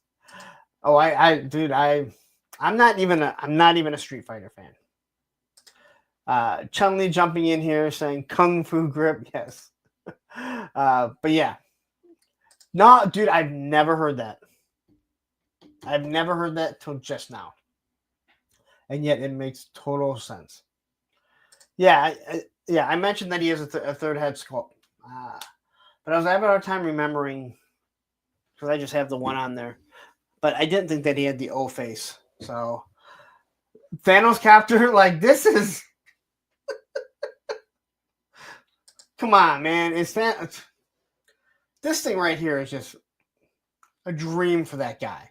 If you don't know who Thanos Copter is, you need to go check him out on Instagram. He does all kinds of stuff. Mr. Wonderful jumping in here. All right. Marvel Legends. I know people are going to say they don't want MCU characters, but this guy sure sold out pretty quickly on a couple of the sites. Anyway, Daredevil from Born Again. I've watched the first 2 episodes. I am excited for tomorrow. I'm not going to do any spoilers because a lot of people may not have seen it yet. But when we were talking about it, I forget we were talking about it. Matthew's going to say they're okay. Yeah. But supposedly they got rid of the new stunt coordinator and they brought in the old one. And I think that you can definitely see the difference because the first fight scene in episode 1 was kind of strange. It wasn't awful, but it was strange. And the way he moves up the stairs is really what kind of, I don't know, it was weird. The second one was in the second episode was way closer to what we got in the original ones. So anyway, if you are into Born Again or any of the Daredevils, this is his movie look. And again, I think it does look pretty good. No butterfly joints. So, I don't know why butterfly joints aren't just part. And if you don't have butterfly joints, why you just don't make it so they can do certain things, especially when it comes to ninjas. And I don't know. I think anyone that's watched my reviews knows how I feel about the classified butterfly joints. They're there. All right? They're there. All right? Here, this will shock someone. I wish they would make them like Valaverse makes theirs. Theirs can cross over. Fresh Monkey Fiction, same thing. They need, classified needs to, all you need to do is cut it out a little bit more and it would work fine. But anyway, if you want this, you can go. Well, I'm sure you can find it somewhere and get it. Again, it is a good looking figure, and if you're into the MCU stuff, then hey, go for it. Johnny says there are butterfly joints. They said, huh? Are they functional? I mean, I don't see where they're at. Oh, you know what? Okay, you're right. So around the black, it looks like that's the butterfly joint, but it doesn't look like they're gonna work all that well. You know what I mean? Like all the classified figures have them, and yet they do not work well at all. They just don't work. They don't work well at all. So, which is disappointing. I mean, again, this guy should be able to get in some really good poses, and I don't think he's going to be able to. They do lack a lot, and especially I hate saying it because there really shouldn't be a difference between the MCU characters when it comes to articulation, but there definitely is. But there also shouldn't be a difference in articulation between a classified figure and a Marvel Legend, and there is a huge difference. So, MCR says there's a compromise between form and function. But there's no reason why you can't make butterfly joints that have both. And then I threw this in because I did forget to throw it up there. We looked at it last week. Some of the pictures they showed. I think this Archangel looks really good. I know some people are really on the fence about it. I am not on the fence. If you like it, I think this thing looks really good. I even like the way his what are his little things called that he shoots? But I like all these shots. The wings look really good. I think they look awesome.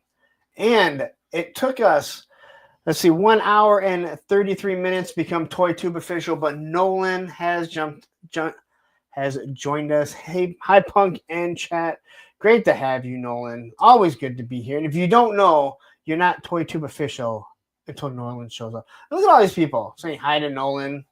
Well, technically, are they feathers, Giraffe? But it's not what someone called them. Someone called them something else. Because this is obviously after Apocalypse makes him one of the Four Horsemen. So, are they razors? Hurricane Live? That's not what someone called them, I don't think.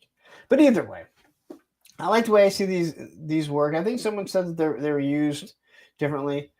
They're quills, like what a porcupine has. I don't know. Crap, I'm going with what you said, pokey things. I don't think they're bananas.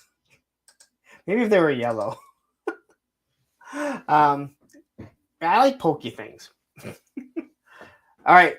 So Krusty Old Crow is saying they're called fletchets. And Tony says that too. Graph, I like pokey things. I like pokey things. And Rowdy Riles is joining us. Great to have you here. I believe this is the first time that you are being graced with a Monday Night Toy Rambling. So great to have you here. Go check out her channel. There's not a lot of females doing ToyTube. She's one of them. Give her a like and a follow and a subscribe, and all the stuff I ask of you guys to do in my reviews. But anyway, I like this figure. I don't know if I'm going to get it. I don't really have a place for it. You know what? You're welcome. We were on a show. Let me just tell you something. I saw Rowdy on a few shows, but I just happened to tune in, and they were talking about Maximum Spider-Man. No, it wasn't Maximum. Well, they were Maximum about Spider-Man, and I came in guns a-blazing. So I had to talk about it. Crow was already on, and Crow and I had actually talked earlier that day, and it was great to have an argument with people without being mad, right? Like, again, when you say argument, you don't have to argue and yell and scream. You know, you point out your points, they point out your points. If I get mad, I'll yell and scream. You know it. So anyway, it's nice to have opposing opinions in an argument where you don't have to hate each other. What a concept! Maybe the politics should try that. This is not a political channel. Please do not talk about politics. We politely disagreed. And by the time we were done, everyone agreed with me because I have such amazing arguments for people. I don't think that was true. Anyway, here's everything that he does come with. Some hands, some Fletchers. I like pokey things. And two different head sculpts. I am interested to see how these wings actually work. Like I said, not impressed with Falcon and Captain America's wings. Captain America's are actually much better than Falcon's. But I look at that GI Joe Raptor and I'm like, awesome. Whew, all right. Ooh, oh boy, big things to talk about here. I'm gonna take a drink because,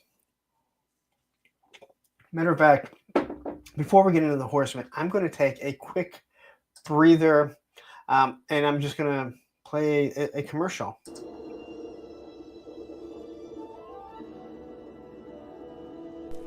Idiots! Incompetent buffoons!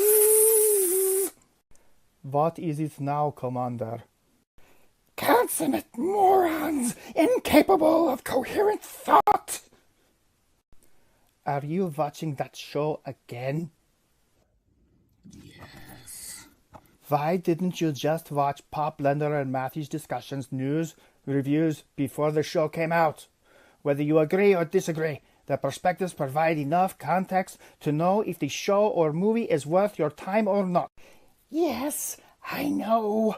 I will not miss another Tuesday at 10 p.m. Eastern, 9 Central on Pop Blender's channel.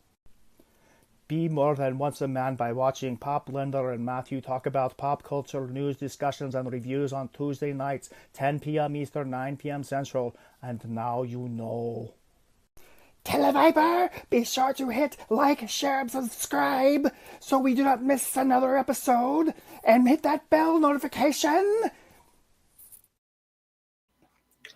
All right, so quickly, I didn't want to, what Rowdy here said. The weird thing about that Archangel is he's the only X-Force figure with silver paint temple for the chest area. And yeah, when that was pointed out, it did seem kind of odd. Like, I don't know why you would change that. It doesn't seem to make a lot of sense when you're putting a team together and it's the same, it's coming out at the same time. If you were talking about, hey, this one's coming out 2 years later, maybe there was something that changed. But you're absolutely correct. It's weird that they decided to go with silver on that. So, okay, 4 Horsemen. You guys may have missed it. So they came out with this very expensive, very large, not as big as the USS Flag from 35 plus years ago that I had because my parents loved me more than you. But that's a whole nother story. My parents should have loved me more than they loved you because you weren't their kids. Anyway, and very few people have complained about the cost. And I don't think the initial cost is crazy, but all the add-ons, when you're looking at close to $1,000, I am surprised that more people are not mad. But what's funny is that if Hasbro did something that was expensive, let's say they put out a whale for $500 and nobody complained about the price, man, they would rip them, calling them Hasbros. They'll buy anything and they'll spend any money on it. It doesn't matter. But very few people have said, like, why is this dragon not all, like, why is there not just a one all in, And I'll tell you why, because they know people will buy it in segments and they can make more money. Now, and I'm not trying to say that it's not worth it because, wow. this thing is something. This thing is something else. Matthew says, I'm debating getting the extra head and flame pack. I can take great pics with just that. I don't need the whole dragon unless it comes with a saddle. I don't think you're wrong, Matthew. I wonder if people will order just like that effect or certain effects like that. But anyway, and I think you're saying bingo to what I was saying about like people would like, yeah, we would be called shills and Hasbros and, you know, we're ruining the line and a bunch of bullshit. But anyway, so it is 22 inches high, 31 inches long, standing like this. Once again, smaller than the aircraft carrier. There's always new people tuning in that don't know that I have a USS flag, my childhood one. Anyway, so this is what you're going to get for $550. That is not shipped. It is before taxes. They are going to offer local pickup. From what I understand, it will be after all of the other ones are shipped out, and it will be a certain time window or certain time windows that you can pick it up.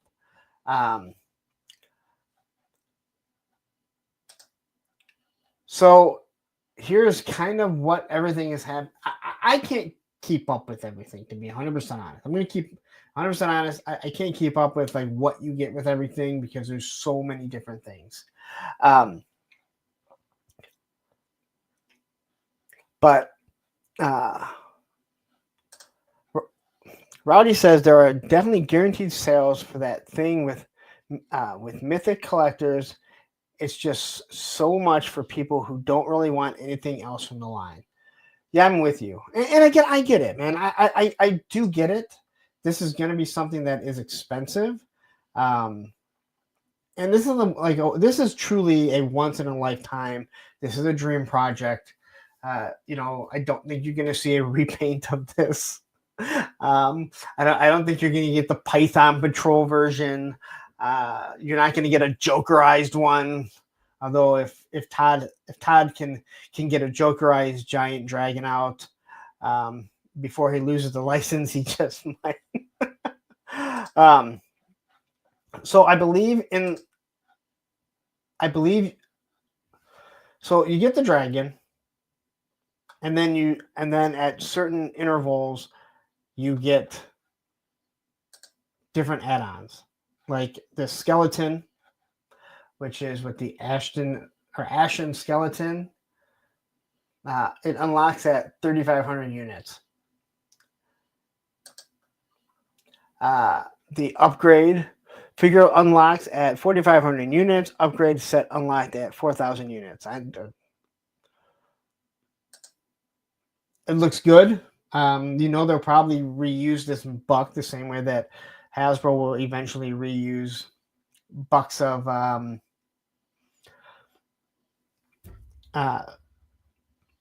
HasLab figures. Yes, the retailer exclusive. I will tell you this right now, Darren, John at Sergeant Red is pissed that they will not sell this to retailers at a lower price so they can sell it. Because he's like, now I'm going to have to buy some and hold on to them so they can, and charge people more. Because not everyone's going to have the money for it. But he's like, they would sell. He truly does believe it. I'm not sure if I fully believe that. But yeah, he is. Yeah, he's not happy. He says that he would, he wants them to sell it to him, especially considering, how much stuff they do for him. Then you have this figure. Again, pretty cool here. It does look good, but I think without all the add-ons, it doesn't look nearly as good as it can look. And here is Render Boy 3D. Please, guys, if you're a 3D printer, go check out his stuff. I talked about it earlier in the show. Go check it out. I'll probably talk about it a little bit after if I have time. He has like 2 weeks left and I'm going to be posting in the Facebook group page. So if you if you're not on the Facebook group page, Punks with Toys on Facebook, answer the questions, or we don't let you in. There's 3 easy questions, right, Tony? We don't let you in if you don't answer the 3 easy questions, which is like, what do you like? Modern. Do you follow the rules? Anyway, one more. All right, so I think when you see this guy fully armed up, he looks really fucking sweet. All right.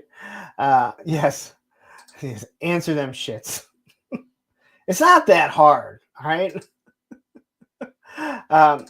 Rowdy says, I will join the group, but easy questions are really hard.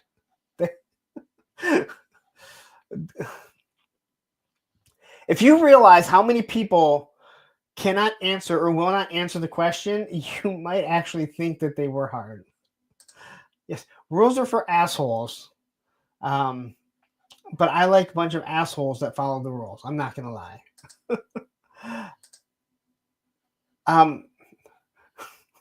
That's probably a question I should have asked. I probably should have asked that. Like, maybe we'll go add that one in there. Bonus points. Anyway, if it hits a certain goal, this is what you're looking at. I did make a joke on the clubhouse when I said in the chat, I feel sorry for the Mythic Legions fans where they take so long for them to fund, unlike a GI Joe Classified HasLab. And then some people tried to defend it. I'm like, dude, it was a fucking joke.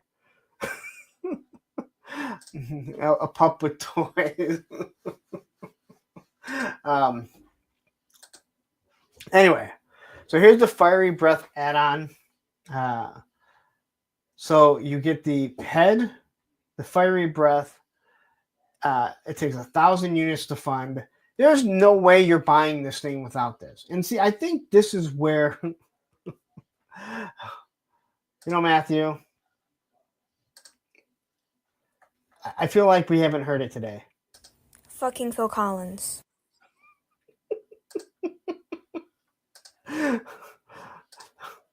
Poor Rowdy. She's coming in and she's like, oh my God, why do they hate Phil Collins? It's a long story. And I don't hate Phil Collins at all, but fucking Phil Collins. Matthew, I'm with you. I think that there will be people that just buy this for the figure, for the flame effect. Again, for the head. Again, you can have the head, like you could create a backdrop and have the head kind of like sticking out, breaking through something. Why does that kid hate Phil? All right, so 82 people watching. Please hit that like button. Okay. She doesn't hate Phil Collins. We used to listen to Disney music all the time. Yes, always good to get head. I agree. All right, so we used to always listen to Disney music at dinner. And if you don't know, there was a time that I believe that Phil Collins must have been contracted that he could do the Disney music. Tarzan, I can't think of the other ones. There's a shitload of them. And one day I was like, fucking Phil Collins. And my daughter, she doesn't swear around me very much. She's 16. She shouldn't. Her mom lets her. My son doesn't care. He swears. My oldest daughter, she swears, But my daughter, she respects that I've asked her not to. But I told her when Phil Collins comes on, she can say, fucking Phil. I'm sorry. She can say, Fucking Phil Collins. to the point now, anytime I hear a Phil Collins song and she doesn't say it, I'm looking at her like, I actually like Phil Collins. I think he actually makes pretty damn good music. But for the love of God, there was a time that every single Disney movie, it seemed like it was Phil Collins singing it. So that's where fucking Phil Collins. And the reason why I came to this show was because on Thursday with a Friend with Gaz, I guess that should be put. Thursday with a Friend with Gaz, somehow Phil Collins came up and this all started and the whole story came out. So now there's the fucking Phil Collins drop. Woo! Here comes the money. Here we go. Money talk. Here comes the money. And Woody 222 with the $9.99 super chat. Super chats are getting cheaper this week. Give me a break. I bought a dragon this week. Woody, you didn't even put like a little fart emoji in the back at the end. What the hell? What's wrong with you? I appreciate it. No one needs to give you super chats, but it was greatly appreciated, and it definitely does help the channel out. But you're right. If you bought the dragon, then yeah, super chats should be a little bit less.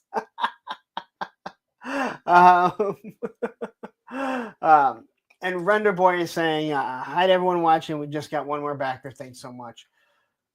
Again, if you guys are a 3D printer, and you can print it on an Ender 3, which is all that I have. So, again, I think that's actually pretty cool. Oh yeah, Brother Bear, lots. Yeah, I never saw Brother Bear. Damn, I need to go back. Brother Bear is really good. It's actually Brother Bear may make you cry. Like there's Brother Bear's a pretty sad movie. All right, we've seen the dragon way too long here. All right, anyway, the character. What's the character's name? I can't read that. Anyway.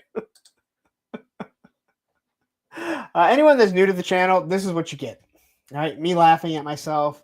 The chat probably thinking I'm a complete fucking moron. But anyway, the Burning Knight. This is a damn cool figure. There's no doubt about that. It's got the flaming sword, flaming head. It looks like so. This is actually pretty damn cool. No doubt. And you know they're gonna redo this. So I guess if you're going to miss out on this, I can't see them not redoing a version of this. They tend to do that with almost everything. I almost would say you shouldn't, because this is something that should be special for people that back this. So the Burning Update Plus, the Burning Knight Plus upgrade figure available with Fiery Breath add-on sets, upgraded parts unlocked at 1,250 units. Now, I do think that they are anticipating a lot of money going into this for sure. Kiwi GI Custom jumping in here saying, hi. Hey, everybody. How's it going? 3-star says, want the dragon thingy. Just get this figure. Yeah, dude, it's a lot, man. So if the dragon was Smog, I'd back it. What? He can be your Smog. I mean, it's your toy. It can be anything you want it. Yeah, if the dragon was cheaper, I'd back it. I think a lot of people would, but I think there's a reason why. I'm not complaining about the price. I mean, again, if anyone has had Mythic Legion stuff or Four Horsemen stuff, you know the quality, you know the paint, and I think it's safe to say that everything that we're going to get with, I'm not getting it. Everything that somebody is going to get with this, they're going to get their money's worth. You know, and that's hard to say. I mean, when you're talking about if you get everything, you're looking at close to $1,000. But I think that this is well worth that price. So from end to end with the Fiery Breath, 54 inches, 16 inches breadth there, 28 inches high. I mean, this thing is, it's pretty damn sweet. All right. Now, where are you going to put this? I don't know. I'm not one to talk because I do have a room downstairs that is pretty much devoted to a USS flag. So I'm not one to talk. I found a place for that thing. Someone will find a place for this. All right, so there's the Fiery Breath add-on set, the head, Big Fire. Here's your Epic Wings add-on. Again, I do think they should just have a whole, just here's one thing. You get everything. This is your all-in package. And I guess technically you could say that there is. But in the end, $250 add-ons, $550. You guys can do the math because there's no tax. And if you have to have it shipped, then I think a lot of people are going to have it shipped. And Thanos Copter is finally joining us. Go back and look at the Fei Long part of this video, and it is something that you need because, wow, there's so many things that you can do.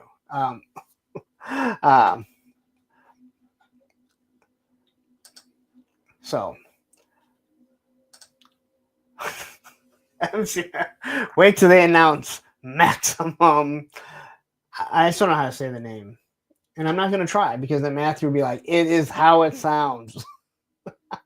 All right.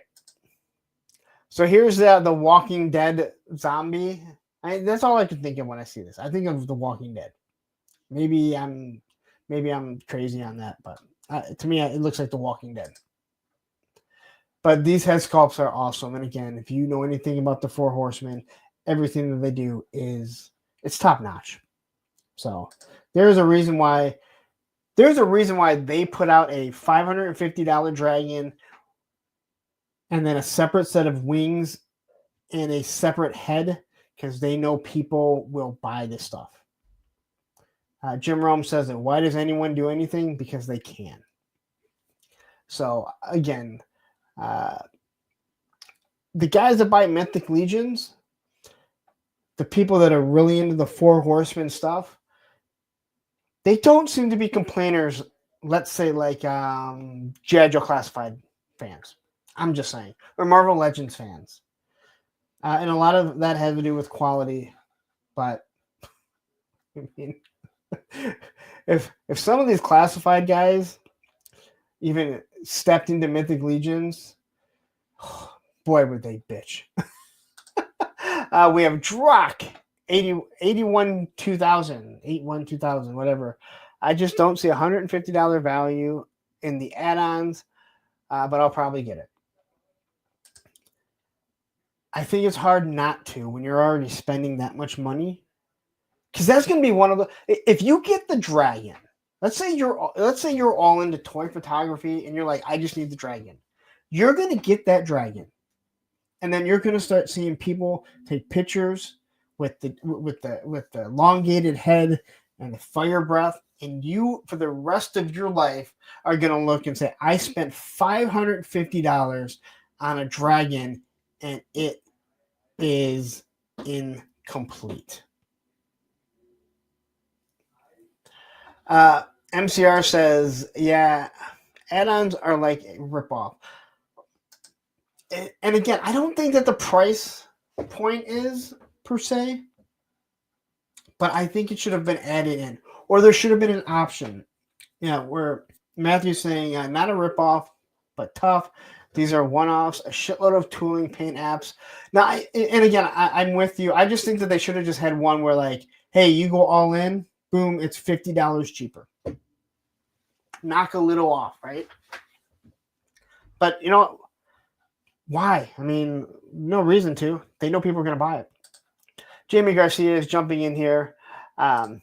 Dustin Blair wants to know, does it come with patches? I have not watched any of the videos talking about it. Can anyone tell me, does it come with patches? Because if not, clearly the Rattler is the better bang for your buck. Because without patches, no Kickstarter, no fundraiser is complete.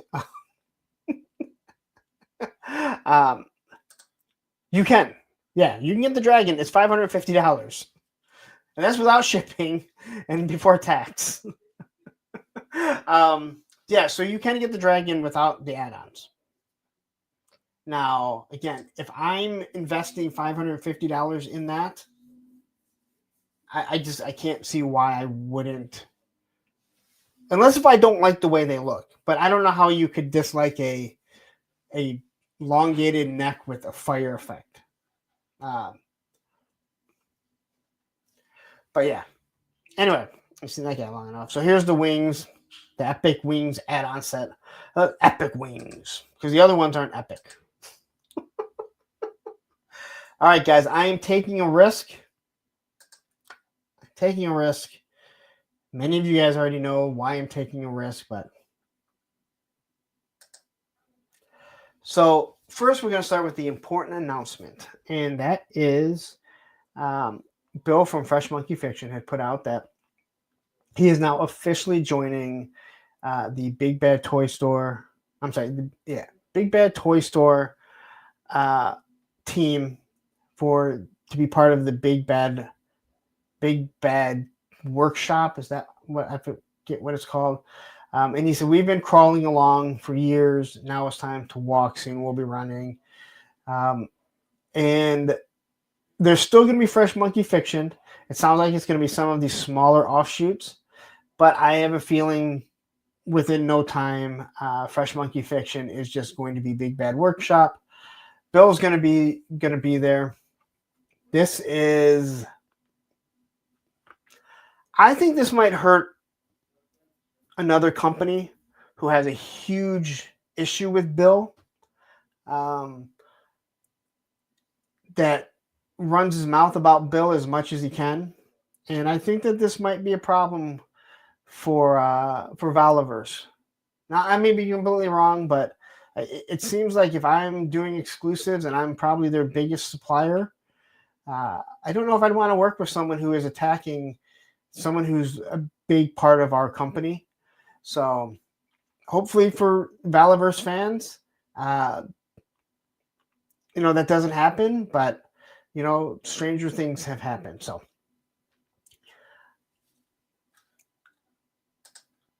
it was what company? Mattel. An issue with Bill. Bill is the owner of Fresh Monkey Fiction. So we've seen a lot of stuff that's going to be, that's been done with. We've seen a lot of things that have been done with Big Bad Workshop, and it has the Fresh Monkey. And most of it has Fresh Monkey Fiction on. Some of the stuff doesn't, like the Soldiers of Fortune. Is that what it's called? Something like that. Those are the exact same designs, exact same bucks, and everything like that. Yeah, Matthew, there really isn't much of a difference. Fresh Monkey Fiction and BBWS. It's basically the name on it. I just said it. Bobby Vala does not like Bill at all. He has. I've seen comments that he has made directly towards him. He said stuff on the 3POA show numerous times. Again, but he's, that's par for the course.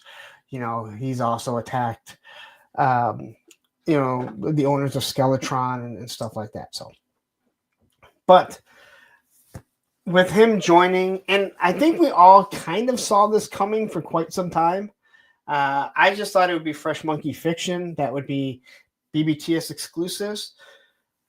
What this allows them to do, and we've been seeing it happen, are no one. No one. I know he doesn't like me. I'll tell you that fucking much.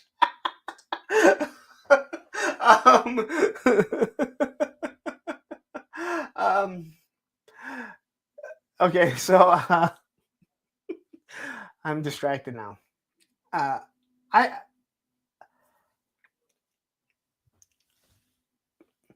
This is good because, like you said, we were a company that was crawling along. I believe they were working, full-time jobs, trying to do this. Now I would assume he's going to be working. Yes, he has me blocked on all my Instagrams. You are absolutely correct. Can't make that shit up.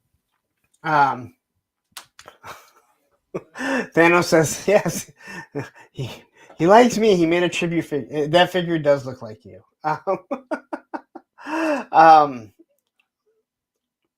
but and just Jeff, listen, go easy on Bobby. When Bobby got sick and I needed help from folks, he was one of the first ones to cover a 4-digit bill. And you know what? I'm happy for you. I am. Okay. And again, I said it before, we all don't have to like each other.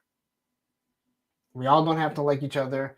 And sometimes, you know, people that don't like anyone like some people. So, but yeah. And you know what? Good for him.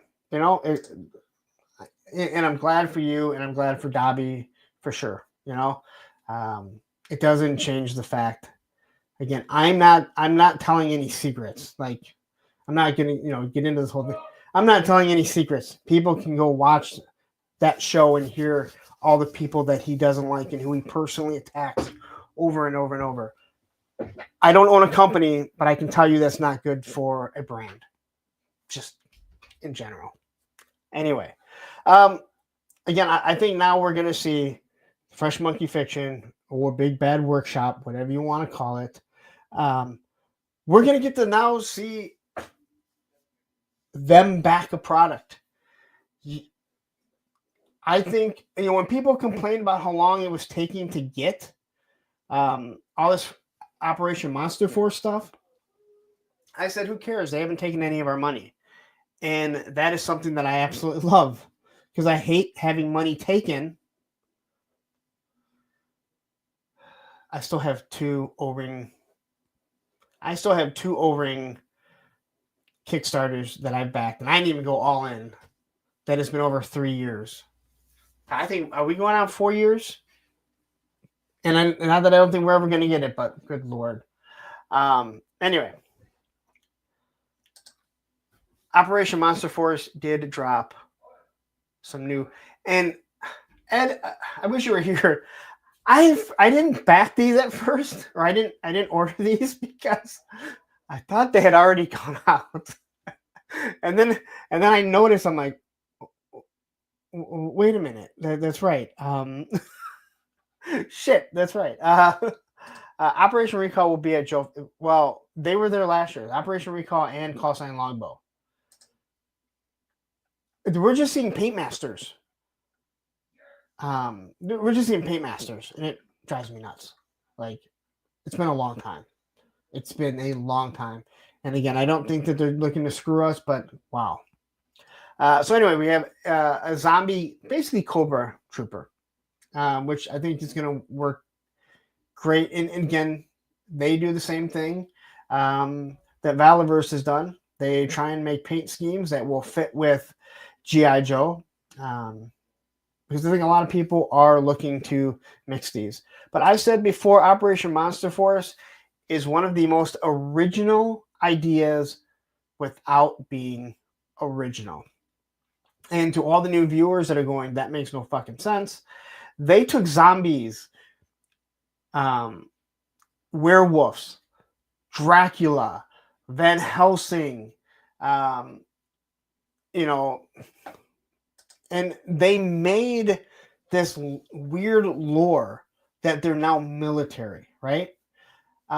So they're taking something that is very unoriginal, that anyone can do, and they're making something very original. And I'm not a horror guy, but man, these things caught my eye. Everything the Fresh Monkey Fiction is doing, or Big Bad Workshop, whatever you want to call them. Yeah.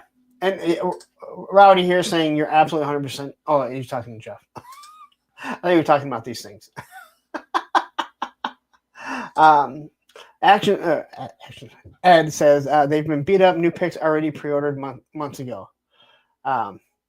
They've been up. New picks already pre-ordered months. Wait, dude, I don't even know. All I know is that I ordered more. I ordered these. Rowdy says monsters and guns are cool accessories, and concepts means I'm all in. Yeah, these things are cool. And if you don't have any, you know, like here, so this is Big Ben's gas mask on an Operation Monster Force. It fits perfectly. That is fucking, I mean, so good. You know, another kit bash that I did to make Extraction with Hemsworth. These figures are just super good. And the paint apps are good. The articulation, how smooth the plastic is, I think you're going to love them. And here's everything that they do come with. Gridiron is doing the weapons. And if you know anything about Gridiron, they do pretty damn good weapons. There's no doubt about it. And again, here we see the Big Bad Workshop. But the one cool thing that they did was, they're also making these. They're also making these in just regular form, so you won't have a zombified one. Now you're going to be paying a little bit more than a regular Cobra Trooper, but you have the color palette, and they fit pretty well. All right. Fresh Monkey Fiction makes those James Bond looking figures. Looking forward to that and more. Yeah, and it's Operation Monster Force. And I asked that everyone say Operation Monster Force because some assholes call it Monster Force, and you know what? I'm not going to get into it. I'm not going to get into it. That's the sore spot for me. And then we have the Donner collection. This guy comes with a Tommy gun, and this guy is fucking zombie, whatever he is, zombified. Is this? I believe this is soft goods. So they all come with blast effects. I mean, you're gonna have so many blast effects, and they're not showing any here, but I'm assuming he should, just like the rest of them. But he's got this big long machete, a 6-shooter, a Tommy gun. Who doesn't love a Tommy gun? They're fucking just such a sweet looking gun. Yeah, so these things are actually really cool. I'm excited for everything. I don't know where I'm going to put all this stuff.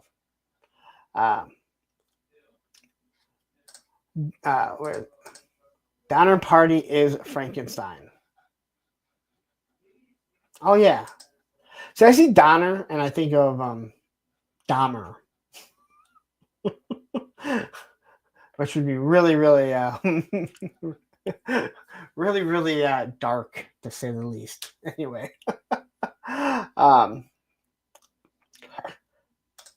No, you know what? Yeah, they're just too expensive to order 4 of them to have all of them, Matthew. And I think you can agree with that because you didn't order more.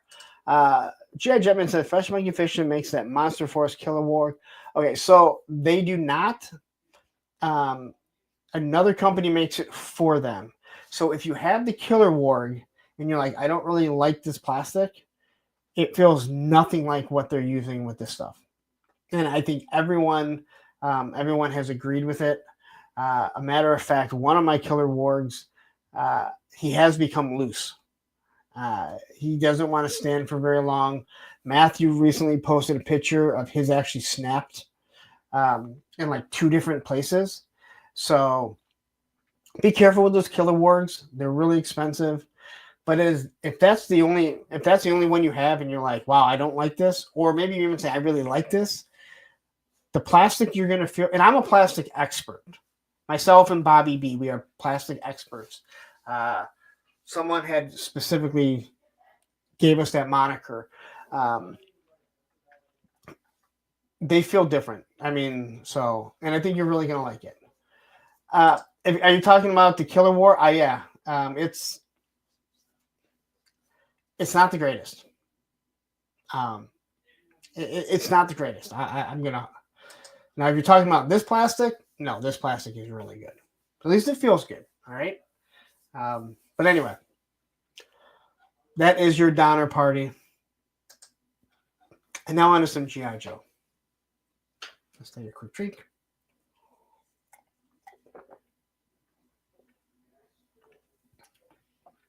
Now, once again,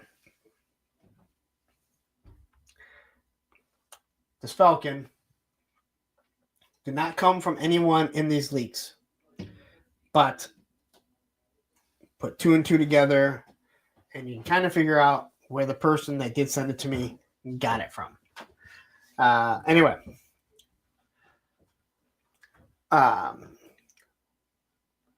I love these little conversations. I love trying to read the conversations that are going that I really shouldn't be because I'm trying to host the show solo. But I love trying to read what's going on. So, all right. So the president of Hasbro basically says he was a GI Joe kid and he would love to see a flag. We're not getting another flag. I don't want another flag.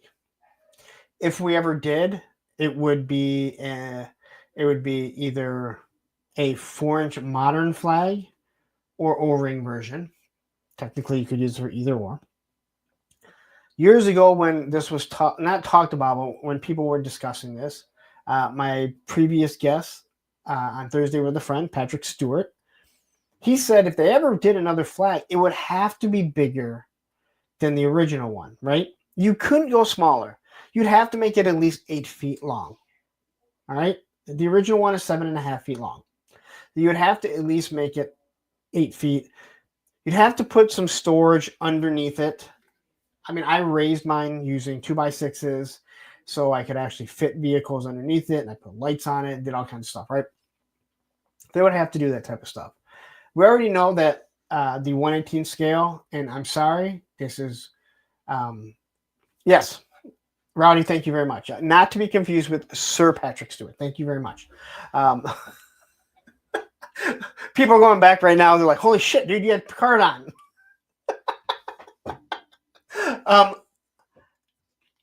But I'm sorry, 1/18 scale, and there is a place for it. So I don't want anyone to think that I'm saying there's not a place for 1/18 scale. There is, but it is not what people want to collect right now. Adults do not want to collect it. I think this was just him talking, trying to get people on his good side, because I think this guy cannot be that deaf and dumb, deaf, blind, and dumb, deaf, dumb, and blind, whatever, to not realize he is not the most liked guy in the toy industry right now by collectors.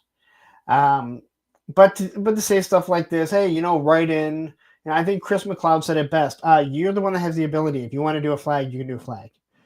I mean, you could walk over to Lenny's office or call him and go, hey, you know who I am, right? Yep. You work for me. Yep. I want a flag. Okay. But they're not going to do it. This went dark. That mofo killed Rangers. I hate him.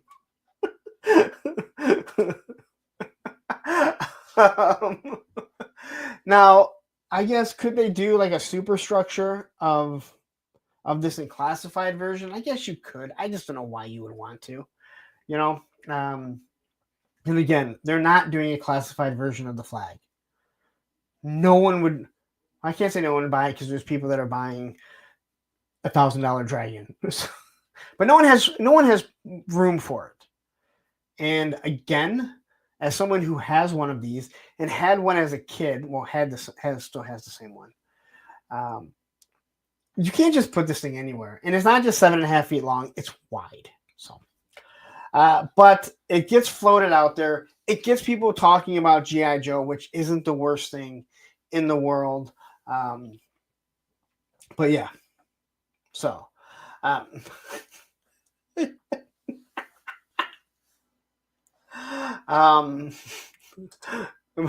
Three says, or put it into a Battleship game. I like that movie. I don't care what he says. I like that movie Battleship. All right. So a lot of Joe news. I believe this week, right? This Thursday or Friday, Crystal Ball goes up. People calm down saying figure of the year. All right. We are 3 months into the year. Calm down with figure of the year.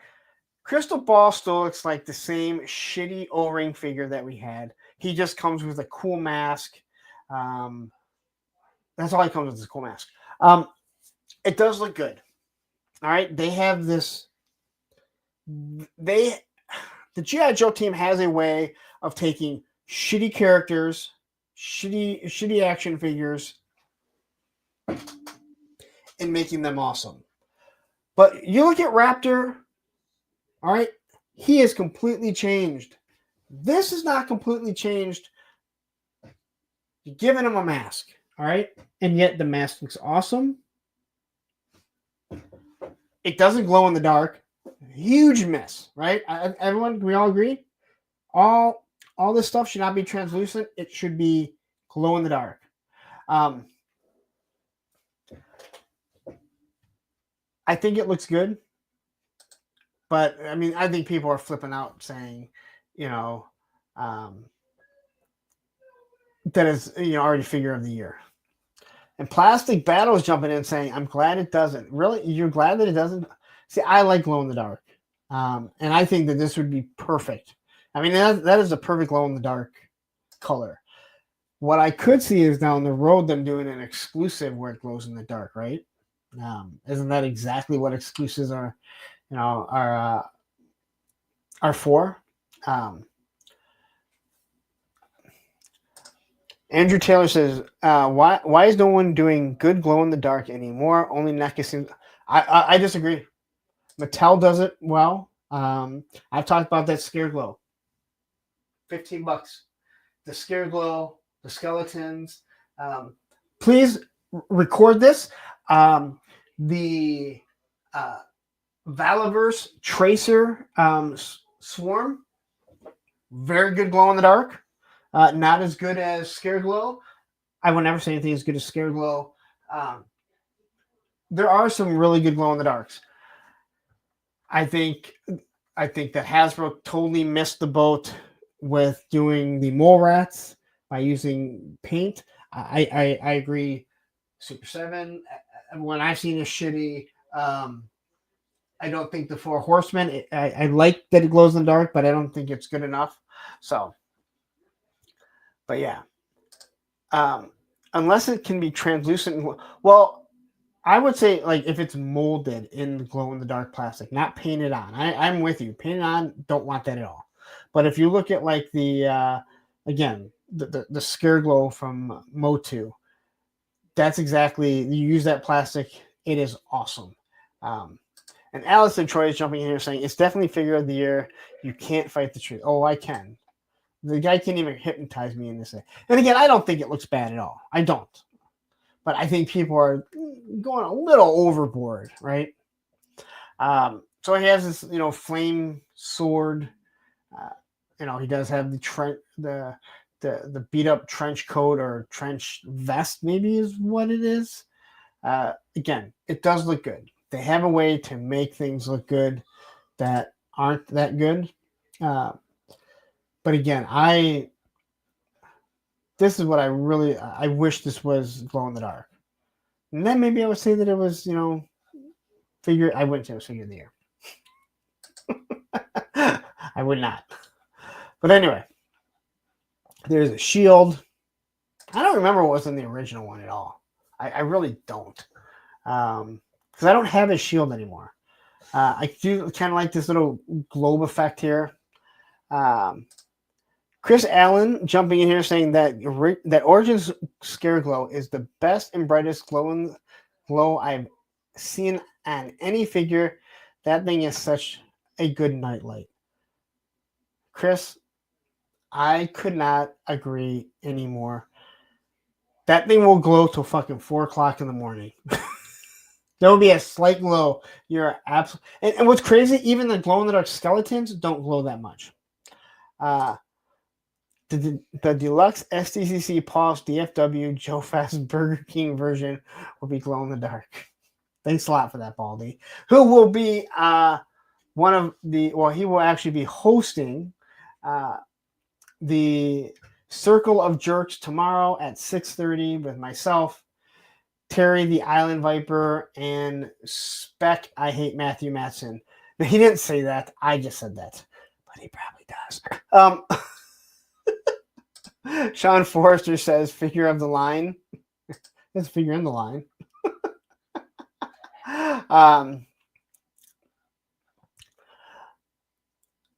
Yeah, I can't rave enough. And I don't know why other people aren't using that. So, again, good looking figure. They did find a way to make him. There's no way that I'm not going to have him displayed without the mask on. That I will 100% agree. Yes, Pop says you'll be hosting until his mom comes home and he needs the internet. Yes, you are absolutely correct. Once Baldy's mom gets home, we're out. So here's everything that he's going to come with, and they did talk about a lot of it. It is weird they only come with one extra hand. You think they could at least make two. I understand that is for a purpose, but you could have done a little bit more. All right.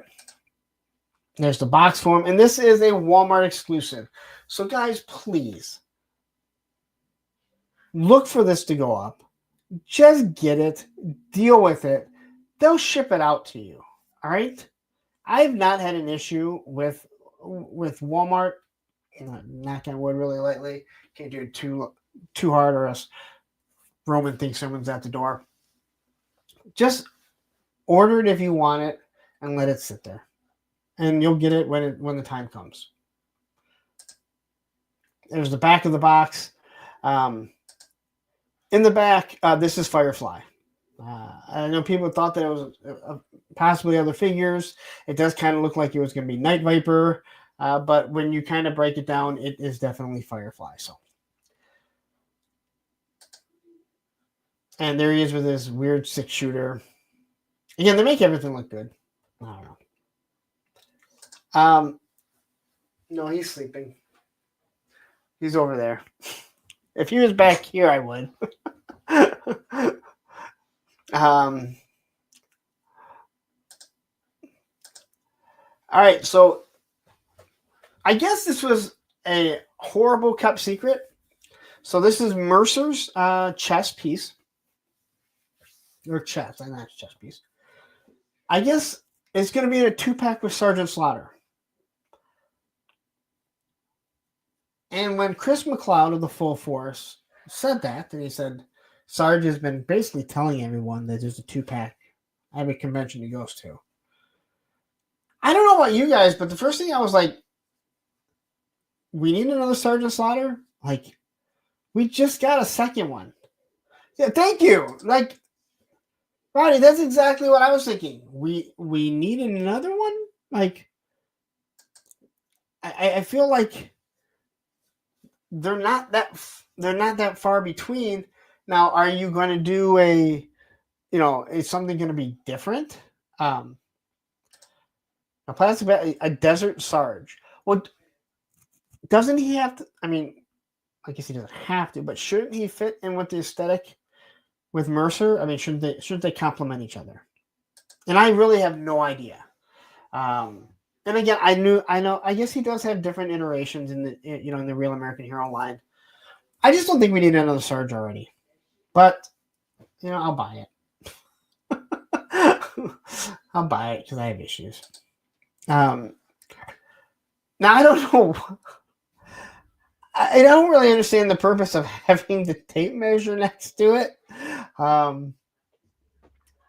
there's a tape measure there in case you want to know how big the torso is.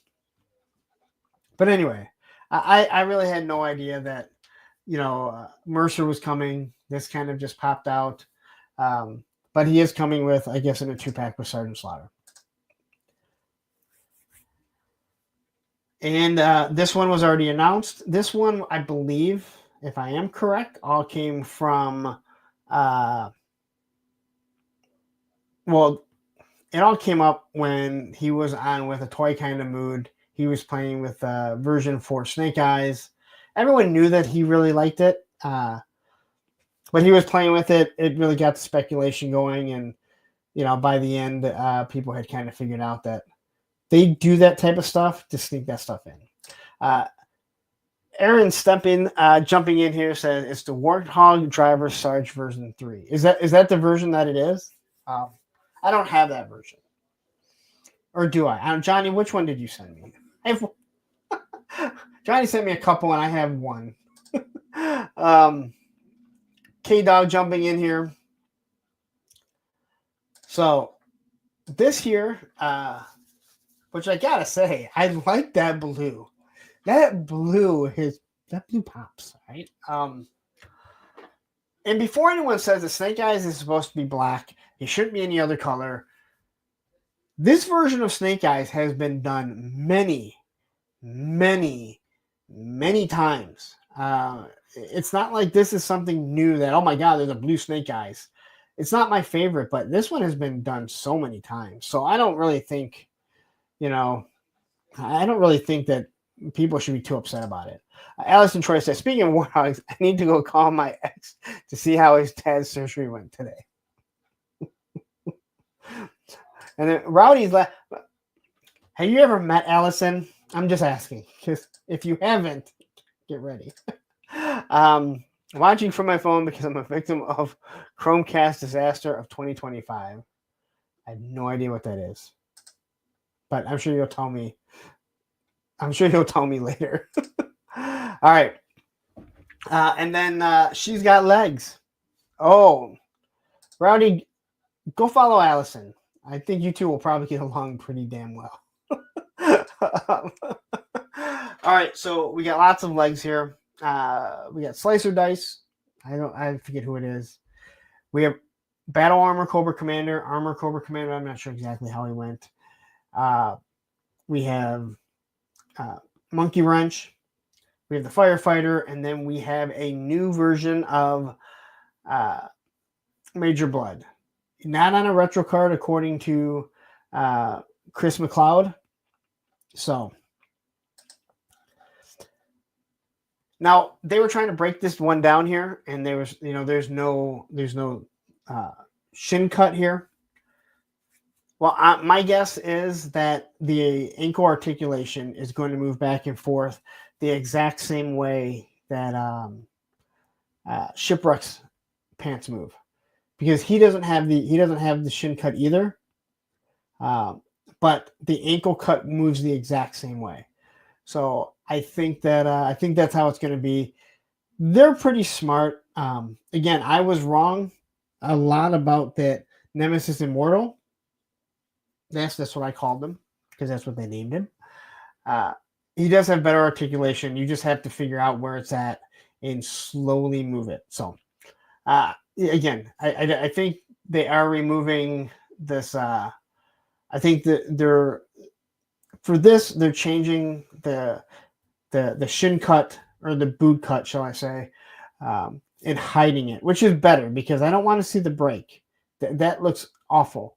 There's some other lines that have it, and on the newer figures, they don't look really good at all. And Kenzo says, love that version of CC. He's my favorite toy-wise. Had him as a kid. No, I always liked it. And that didn't bother me, man. It was nice to have something different. Who's Chris McLeod? I don't. Are you being 100%? Are you being serious? Like even Matthew. I thought I've seen you in there. I'm just wondering, like, if you're actually being serious. Hey, Matthew or Ed, can you drop a link to Allison's channel so Rowdy can go over there and color with her?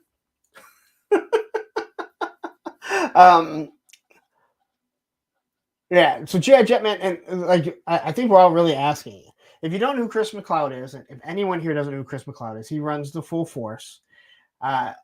If you want to know where the majority of the people get their information from, or get their information... Oh, you didn't know his name? Okay. Yeah, so Chris McLeod, Full Force. If anyone is wondering, when you want something confirmed, he's the one that's going to confirm it, because he is actually friends with the GI Joe team. That is why, there's a lot of people that would call him a shill and different things like that. This guy, he made a close friendship with them. So, anyway. So here's a couple heads here.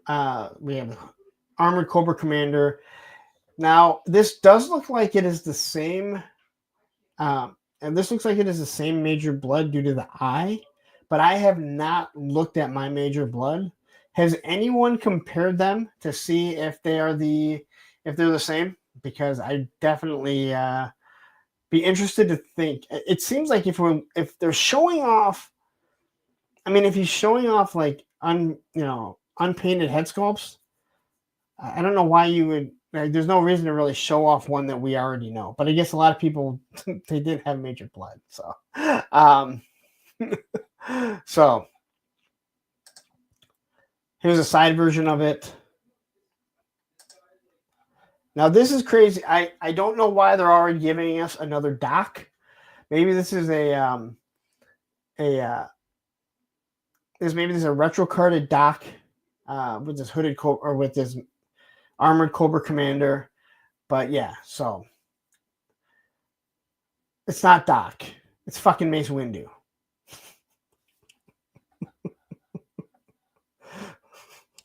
Yes, I know it's. Yes, we know it's Mace Windu. Some other people don't know who fucking Mace Windu is, and they say that it's Doc. I thought more people knew that. If anyone's wondering, Viper Island, when they first showed it, he said this is the new fucking Doc, and it was fucking Mace Windu, and everyone went, "You're a fucking idiot." Yeah, or it could be Nick Fury, one or the other. You know who it's not? It's not fucking Doc.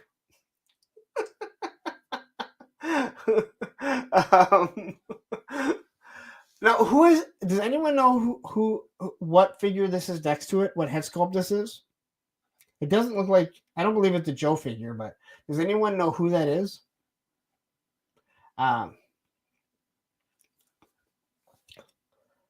Hey, you are more than welcome to watch it, but I wouldn't suggest it. But I have no problem. My job is not to make someone not watch it. That's Blowtorch. Okay. You know what? Now that you said it, I see it. I guess maybe because we've already seen what he looks like. Didn't they show what he looks? Yeah, because he does look a lot like the original one. No, Plastic Pat, I think you're right. I do think you're right. It's weird because you can't see, the side of the head. So,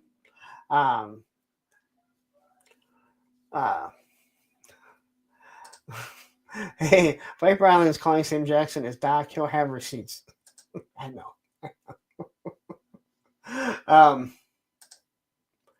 And then we get the painted versions from J-Con. Who's this J-Con guy? Wonder where things come from. Here's the painted versions of Cold Slither. And yeah, this is it's real, man. Like, they're actually doing a Cold Slither set. So, very interesting. Plastic Battles. Samuel L. Jackson is coming with the trouble bubble. And that's it. Look at this. We have 20 minutes. 20 minutes to talk about the topic. I don't even know if I know I'm going to talk about the topic. But what I am going to do is take another breather. What you guys are going to do is you're going to enjoy another commercial, Hella Dope Toys, where if you use my code APWT, you'll get 10% off everything. That means if it's in stock or pre-order, no one else does pre-orders for 10% off, just type in APWT and you'll get 10% off.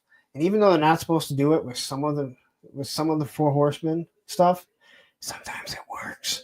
Anyway, here's a Moss Man.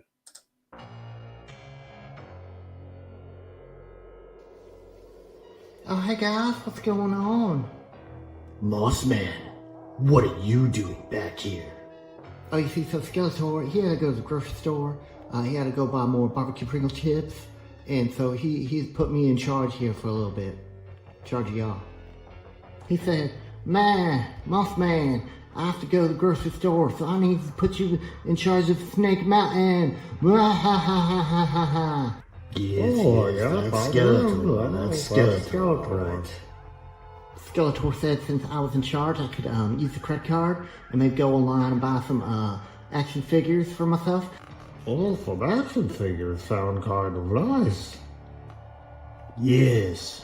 Maybe we can go to Big Ben. Yeah, Beastman, we don't say that around here. We go to HellDopeToys.com. They have the best prices in town, and they ship everything in one business day. One business day, Beastman. That means I buy it, and it comes to my house super fast, and they pack it all real nice. So when I go to do my YouTube reviews for my 5 subscribers, I'll be like, oh, look at this minty fresh packaged box that I got from HellDopeToys.com. So what are we waiting for, y'all? Let's go get that credit card and head on over to HellDopeToys.com right now before they run out of all the good stuff.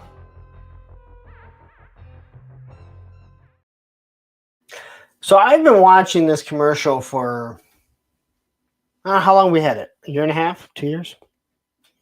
Their website doesn't even look like that anymore, but it's just such a good commercial. I noticed for the first time that Mossman has Keldor's cape, but then he has a different, I believe he has a regular Skeletor's Havoc staff because they're different colors. I've been watching it. I usually don't run to the restroom when I have to. I use the 2.5 minute one when I have to go to the bathroom now. But yeah, I never noticed it. He's really hacked together. And to all the new people that have never seen Mossman, he's awesome. No matter what this asshole says. Mossman sucks. There, I said it. Tony's fig sucks. There, I said it. And look at this. Matthew right there. Be silent, Tony. I don't understand how you can hate Mossman. Oh, no. One business day. And eventually you have Mossman Tourette's, and you'll be talking like Mossman. And Rowdy, and anyone else that's new here, you're going to see that commercial because you're going to be watching this show every Monday now. You will hear someone say, oh no, and you will correct it in your head. Sometimes you'll even correct them in person.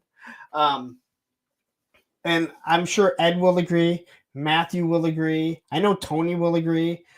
You can't, like someone says, oh no, and you're like, oh no. You have to correct them, all because of Ted Darklaw, who is the who is Mossman.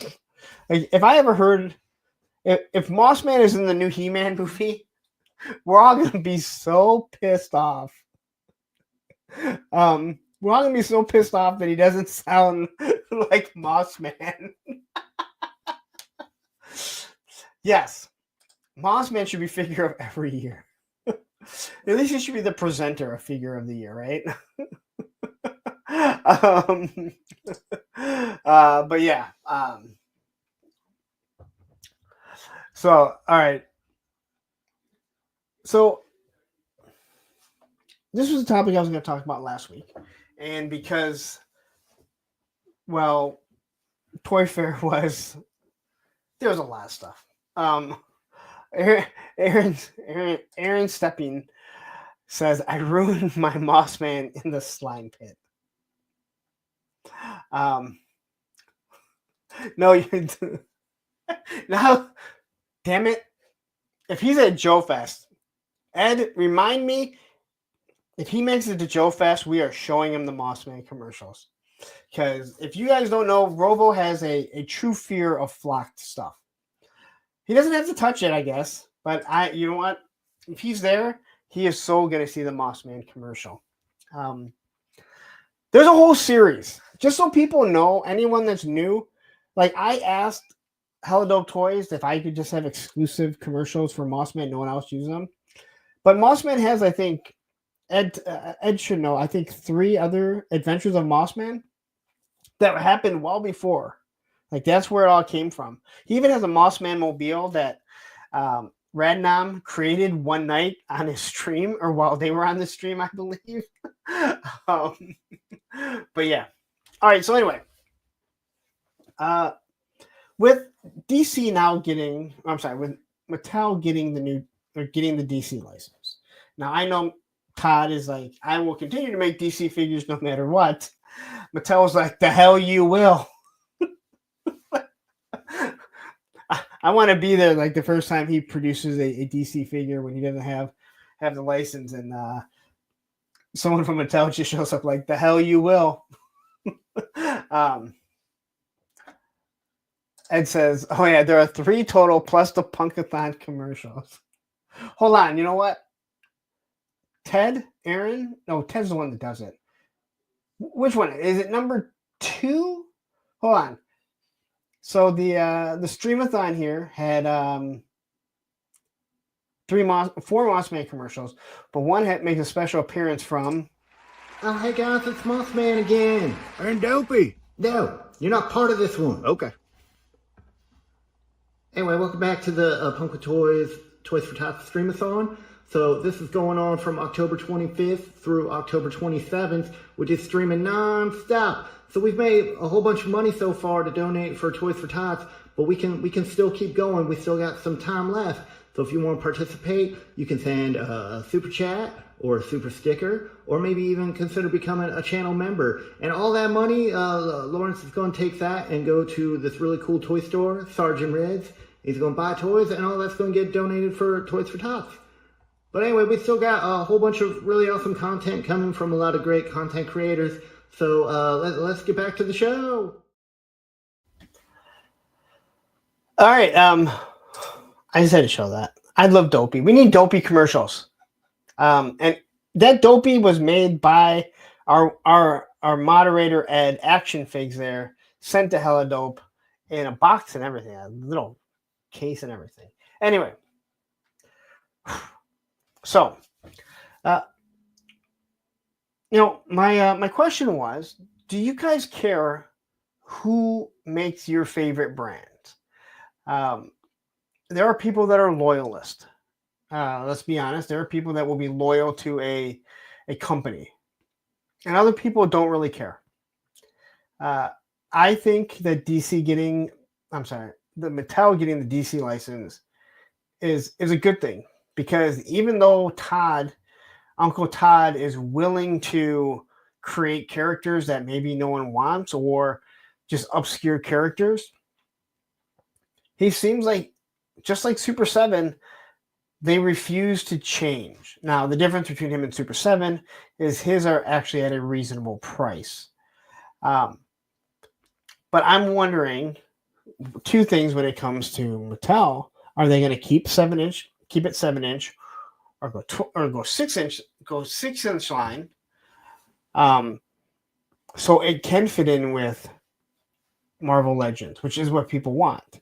Now, before everyone says, yeah, that's definitely what they're going to do, remember, Masters of the Universe is also a 7-inch line, so it would make sense for them to keep with the 7-inch line. Also, then the people that are collecting already. I don't know if people are really. I know people collect it, but no one is doing photography with it, and I think that's a huge issue with it. But yeah, so Gun Bunny here says, "I'm loyal to the line, not to the manufacturer." And again, this, GI Joe is a bad one because GI Joe is solely owned by, it's solely owned by Hasbro. I've heard people say, I would love to see Jada get the Marvel Legends line. I don't know if it would be better. Everything would look completely different. Would that bother you? Would you guys? I mean, if you find out Jada was now doing the Marvel Legends, Hasbro is completely out. Is that something that would bother you? Are you looking at it going, well, now the aesthetics are going to be completely different. I'm starting over from scratch. And let's be honest. I mean, whether you like it or not, Marvel Legends gets better and better and better. And I think they look really good. BX Medic jumping in saying, hey, Punk and everyone, just jumping in, getting off work. What did I miss? A whole bunch. Almost 3 hours.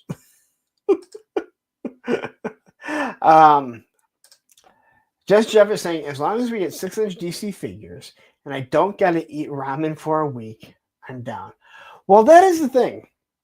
When it comes to Mattel, you still look at the Masterverse. Now, once again, they do own, just like, just like Hasbro owns GI Joe, they own the Master of the Universe. Even though Scott Knightley says they don't, I'm still not sure how he came to that conclusion. Especially when he works there. Like, I worked there. So maybe they're able to keep it down, but their prices are still lower than, a classified figure. So, Matthew's saying, just Jeff, as long as they are good for the price. I love Mafex. They're the only 1/12 DC figures I like. And I think that's what people are really hoping for. I hope that Mattel can read the room and see, like, hey, people want Superman, Batman, Wonder Woman. They want them so they can finally have their own version of a Mattel, I'm not a Mattel, of a DC Marvel crossover. But if you're Mattel, do you look at it and say, well, you know what? We already do, 7-inch figures when it comes to Masters of the Universe. And all of these figures, that have already come before us are the scale. Now, I don't think it really matters in many ways because you're going to have to do Batman and Superman. We know there's 100,000 Batman that he's done. We know he started trying to catch up with Superman. There's now a bunch of Wonder Woman, like all these figures. But when it comes to different scales, if you found out that, Marvel was going to start doing Street Fighter, would that bother you? Or are you like, nope, because I know there are people that like Jada. They will buy almost anything Jada now. People love those Mega Man figures. People are jizzing all over themselves over Scooby-Doo. Yeah, I went there. My personal thing is I don't think a lot of people care. I will say I don't really want to see someone else have the GI Joe license. I don't think that other people would do it properly. And I know a lot of people right now are going, they don't do it properly as it is. But if Lenny was at another company, they would still be done with the exact same love at a higher price point, that's for sure. But I'm just wondering what you guys think. Like, are you guys brand loyal or are you company loyal? Which, again, we saw people buy that Legend of the White Dragon from Valiverse.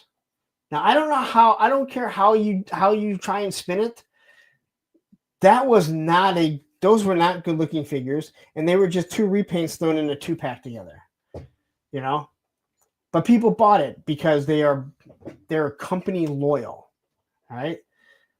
We'll see people buy anything that comes out of the Four Horsemen studio, right? I'm not a huge fan of Cosmic Legions. I don't think that they're that great. To me, they just don't have that same love that goes into Mythic Legions or even the figure Obscura. I don't want to say love. That's actually wrong because I think they're done really well. They just don't have the same aesthetic. Like I don't have a thing for it. I'm assuming you're talking about the Legend of White Dragon. Yeah, no, GG. Those were, yeah. Value loyal, or did you mean Valor loyal? Yeah, I tend to think more people are going to be brand loyal, but I think we do know, or else there wouldn't be people that refer to everyone as certain people as Hasbro's, because Hasbro's, I mean, that doesn't mean GI Joe. I mean, that means the Black Series, Marvel Legends. Obviously, when they were doing Rowdy Earmuffs, Power Rangers. I don't get rowdy. I don't get rowdy. All right. I think bringing up Power Rangers, no longer being there is the same equivalent as saying, "Hey, Jeff, Ghostbuster fans don't really care for Ghostbusters toys. They're not toy collectors. Right now, there's steam coming out of Jeff's ears. He is frantically typing. Daredevil Dave saying, "Gotta crash. Love you guys. Have a great night." Thank you very much for sticking around for as long as you did. And Daredevil Dave will be a future guest on Thursday with a friend. And here comes Just Jeff saying, "Get fucked, Larry." He also will be a future guest on. If anyone is wondering, I have my Thursday with a friend all the way booked through June. No, not June, May. I have not started booking for June because I'm not sure exactly. I got to get the whole Joe Fest thing together.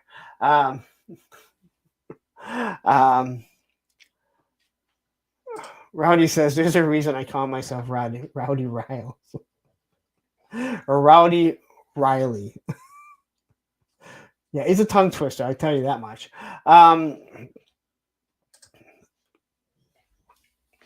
Possibly.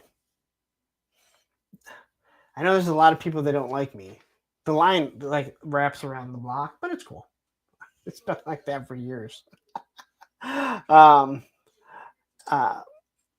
Figure Addict says, "Whoa! I'm gonna cancel my membership for that punk. I suit up with my proton pack."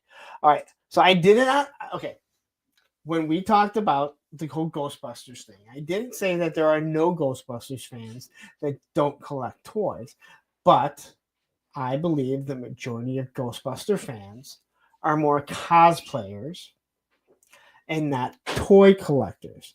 The same way when the stupid fucking patches came with the Rattler, most Joe fans are not cosplayers. And yes, there's a whole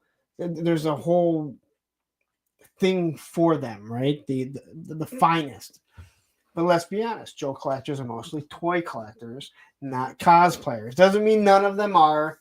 And again, I think when we saw the HasLab for the Ghostbusters, and I'm glad that we're going down this. I love this because I love Jeff. Jeff is awesome, but man, you can get him going easily. But you know what? Is he's passionate about, that he likes it.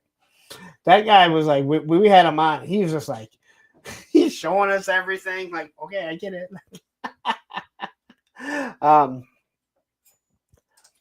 Rowdy Ryle says, "What if you spent $100 on 2 Hasbro Spider-Mans?" Don't make me maximum right now.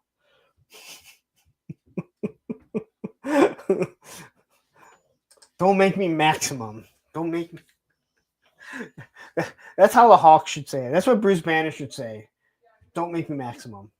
You wouldn't like me when I'm maximum. Yeah, see, maximum Rowdy Riles. I love it. Action Figure Addict saying, "He's not wrong, though. That's why the HasLab Proton Pack did really well. It's an easy pack to display and mod to your liking." No, and again, I think that's why it did absolutely awesome. I think that is why that thing kicked ass. But I'll tell you what, if you put out a HasLab GI Joe uniform, right? I bet it'd sit there. It would not do as bad as Reva's lightsaber. Nothing would do that bad. I think Cookie Monster did better than that.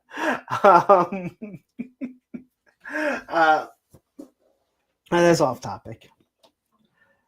But it sounds like most people are going to be brand loyal. Also, let me say, sometimes I have these ideas for a topic, and then they just don't go over that well, and we just go into other things. And sometimes it's difficult because it's just my voice.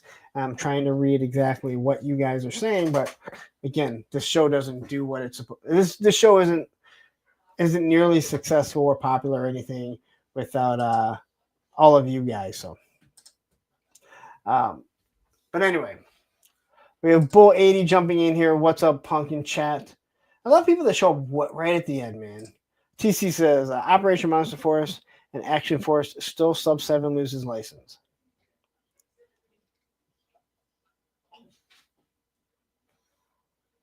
hold on, Operation Monster Force and Action Force till Super 7 loses license. I'm not sure what that means.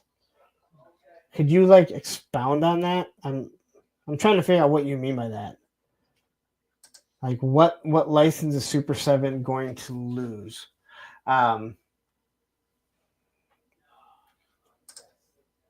Yes. The HasLab Proton Pack was made for cosplaying. And that is why so many people so many people liked it. So many people liked it because it was an actual accurate version of one of the Proton Packs. I'm not sure which one it was. And they made it so you can kind of customize it. An action figure Toyum. I'm here for the Vision Streetwear. Thank you for noticing. I love when people notice. More people have noticed that than I thought would. So I'm glad. I'm glad that there's some old school skateboarders that went, and it fits. It just fits. It's adorable. It's such a nice, easy, straight to the point logo. He'd buy Operation Monster Force and Vala until Super 7 loses license. Until $7 loses license.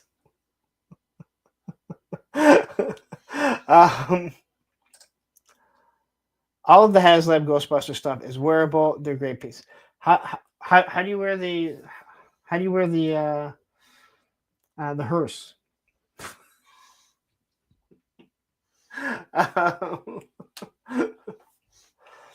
No, I think that is smart. You know what's not smart is a Riva lightsaber. That was way more expensive. You showed it off before anyone's seen the stupid fucking show. Everyone hated the character, and I can just go buy, another one. I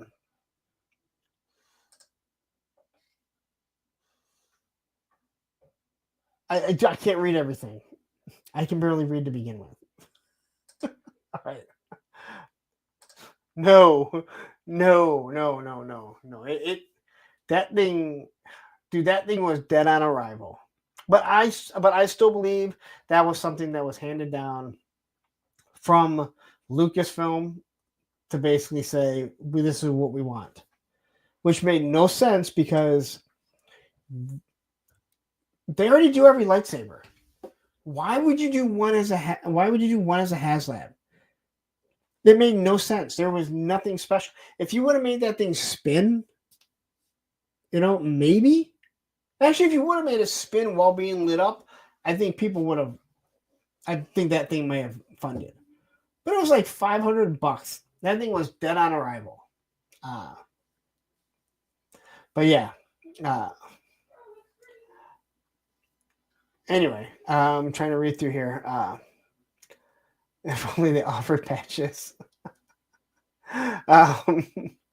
Well, I think anytime that a fundraiser, a Kickstarter, a HasLab, anytime it's struggling, I think it should be a special YouTube alert that they're going to throw in patches.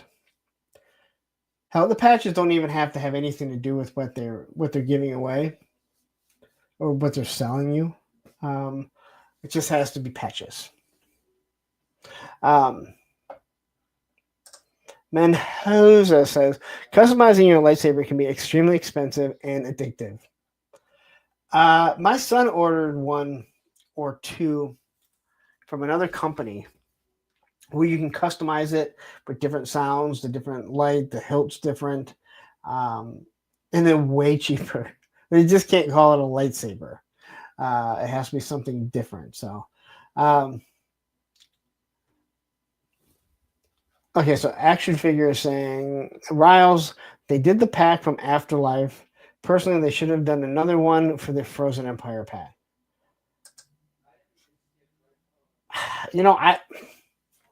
to do another proton pack as a, I mean, again, I don't know I don't know how crazed the Ghostbuster fans would be. I mean, it's one thing to buy one, but is that something that you would buy two of, especially for that price?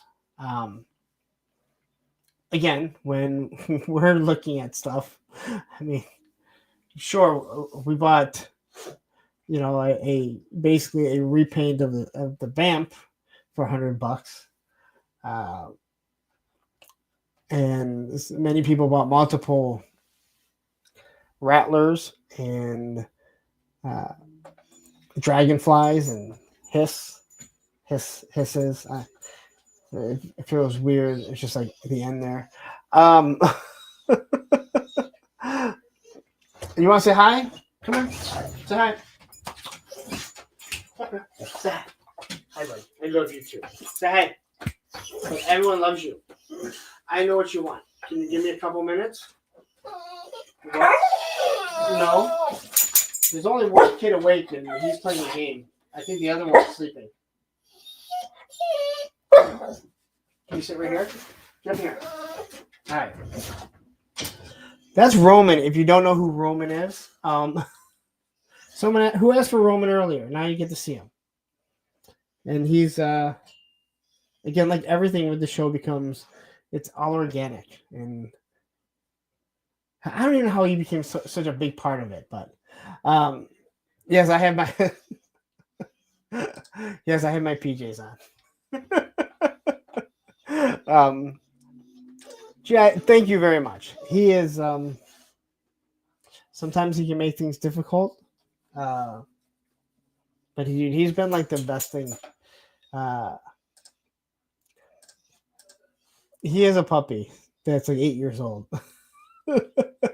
I still call him my puppy. He's handsome. He's getting gray. He's getting gray like me. Yes. Hi, it's me. Roman needs to take a moss, man. Matthew, this is so true. I know. He all waits for it. I have not heard this. I have not heard that the Crimson Hiss was announced. Do you know where you heard this from? Because I'd be interested to look into this. So if you know where you've heard this, please let me know so I can look into it. Because he's adorable, Punk's not. I'm not making him cry. I'm doing a show. But once it's done, then yeah, he'll be. It's after midnight, so one kid should definitely be asleep. The other kid should learn to go to sleep earlier instead of staying up super late like he does. He might get more work done. 3-star says, if it were, it'd be all over IG and Chris wouldn't be live right now. That is right.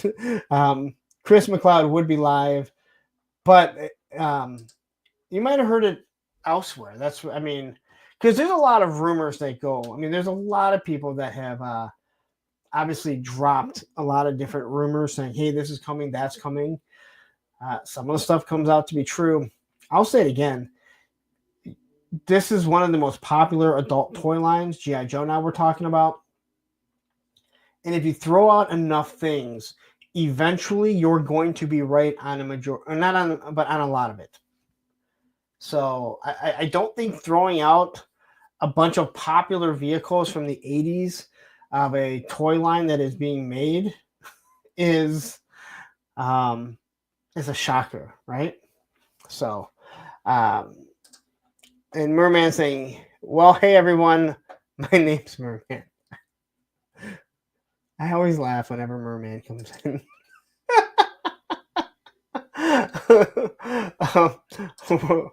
Rowdy says, one of my cats is rolling around on a plastic bag at random times and it keeps scaring me.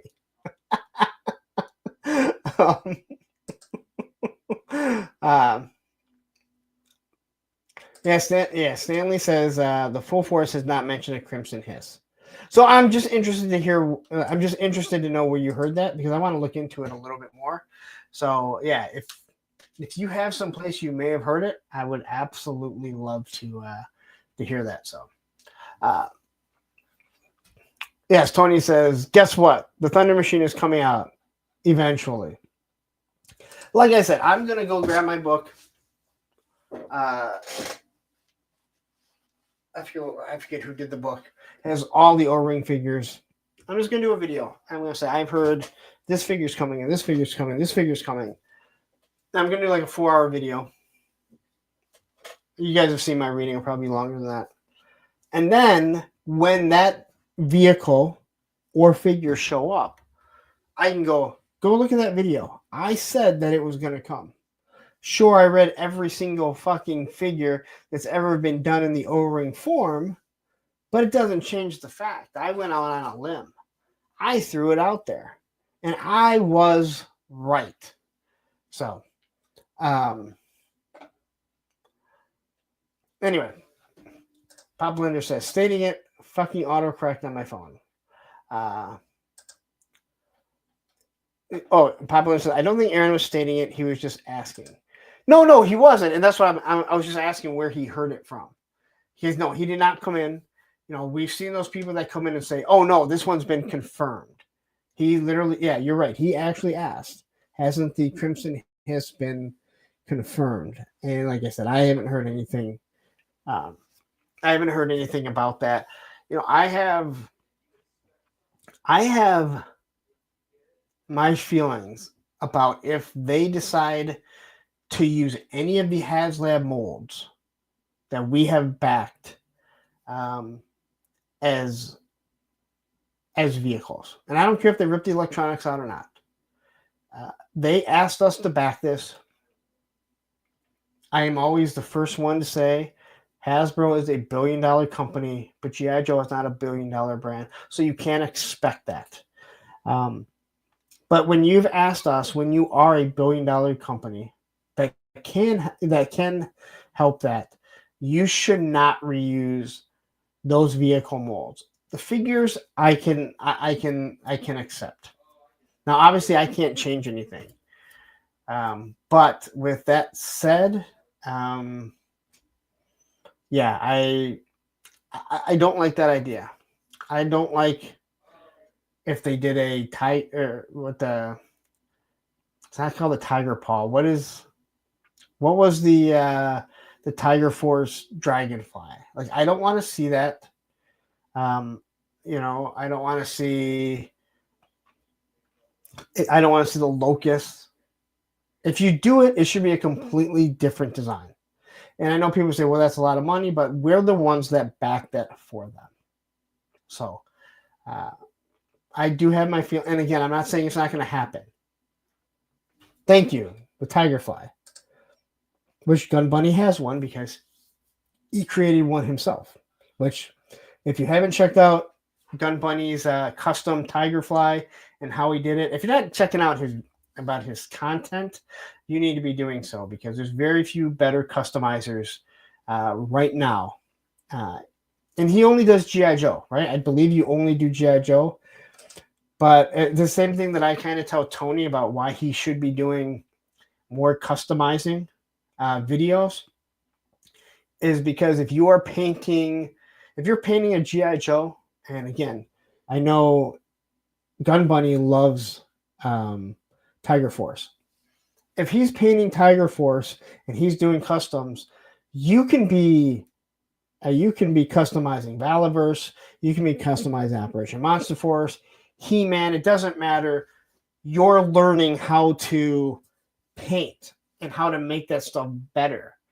Why I did this, like Kamala, I have no idea.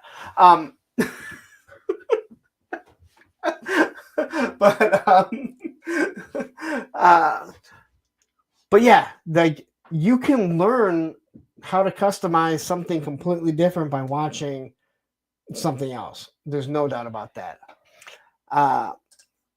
Action Figuratorium says, have you seen my GoFundMe? Have you seen my GoFundMe for the Get the Mythic Legions Dragon and customize it into Kiss Gene Simmons makeup scheme? I know I've missed that one. But I'll tell you what, if you can get that, then go for it. But if you get a GoFundMe, you better fucking do it. All right. The people in the community are not happy if they get screwed over.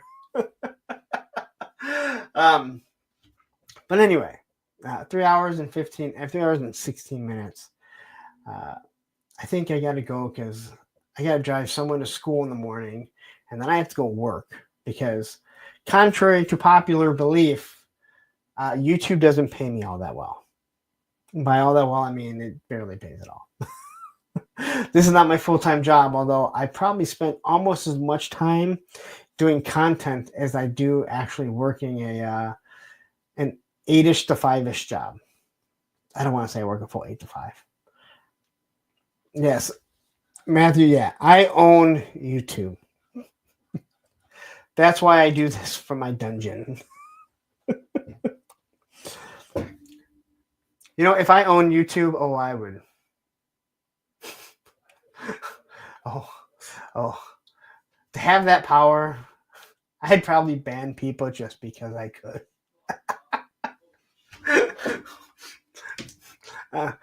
I would make sure that Mike Zero pops up in everyone's fucking feed, whether they are Star Wars fans or not. Everyone would think that Kathleen Kennedy is fired this weekend. Anyway, I am going to get out of here. Thank you guys all. Again, we will be live tomorrow. I will be live with Baldylocks, the Island Viper, Terry, and Spec Toy Optics, as we do a new show, which I believe is called the Circle of Jerks. That is Baldy's creation. But it'll be broadcast here. It'll be broadcast on all of our channels, but you can watch it here, watch it there, wherever you want to watch it. I just don't have controls, which is fine by me because I control enough of this between Monday, Thursday, and now when I go on with Oz. Also, so tune in then. 9 o'clock. So that's at 6:30 here. Let me just run this down quickly. 6:30 tomorrow. The Circle of Jerks, me, Baldy, the Island Viper, and Spec all go live. 9 p.m. Travis and Action Figs, they do their show over on the Action Figs show. Action Figs, please post a link if you're still here. Ed or Matthew, post a link. At 10 o'clock, Matthew and Pop Blender, they go live. Why my moderators had to go live on the same day and also overlap each other, and hell, why I decided to join another show before them, who the fuck knows? I kind of like, or the bald buffoons. But I could always grow my hair back, then we would just be the buffoons. Yes, circle jerks don't stand in the middle.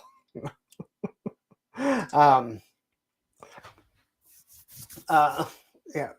Kiwi says you can do anything with your toys. Your imagination is your best asset. But anyway, I don't control it. So if you leave a comment, I can't tell it, but I can kind of tell him. I'm gonna have to coach Baldy a little bit longer, to keep comments up a little bit longer. I told him, I said, reading the comments, talking to the people, not at the people, it gives a connection that a lot of other shows won't do, or maybe they can't do. Merman wants to know, when can Merman join the show with you, Punk? We can discuss that and figure it out.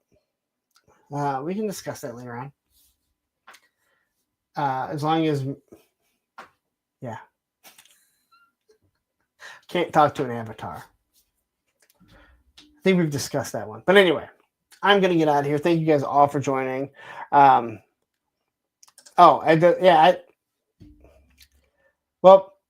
you can find Ed somewhere. He's Action Figs.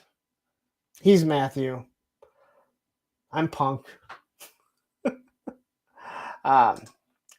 Rowdy says, I don't know if you're going to do a stream on Thursday. I'm running out of ideas. Yeah. They just come to you. Just talk to somebody. I mean, that's what I do. I mean, Thursday with a friend is literally just someone that's supporting me in the community. And you know what? You're going to pull them on there. I'll tell you this. This is some of the best advice that I can give to you. If you're going to go live on Thursday, go live every Thursday. Like if you can do it. Because Matthew will tell you, consistency is a new currency. I can tune in. I have enough people now that watch that I can go live at 12 o'clock on a Saturday for no reason and get a bunch of people to watch. But everyone knows to tune in here on Monday. And yes, sometimes we'll have over 100.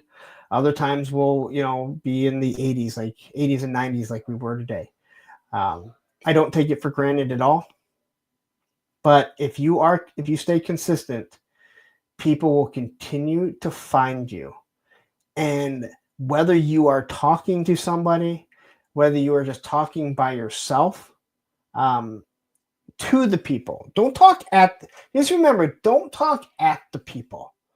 There is a reason why people are in there leaving comments. They want to see their name. They want to know that you are reading their stuff, that you are showing an interest in what they have to say. And people will start to tune in every single week. Do I suggest going on Thursday at 9? No, because that's my time slot. But that's when you can go live. That's when you can go live. I tell everyone that, man. If someone says, I want to go live, but Monday at 9 p.m. is the only time that I can do it, I say, you know what? You do it. My job is never to make someone not watch your channel or anyone else's channel. Your job is to make people want to watch your channel, whether it be while you're live or come back to the replay. So, but yeah. And you know what, Rowdy? I know you jumped in on last Thursday. It's great to have you here. Again, it's great to have everyone here, but I love to see new people. I love to see people that, like the new people that are interacting, because the one thing that I think that we have done as good as any other community. And again, this is just me. You hear me talking, but it's everyone that's in here.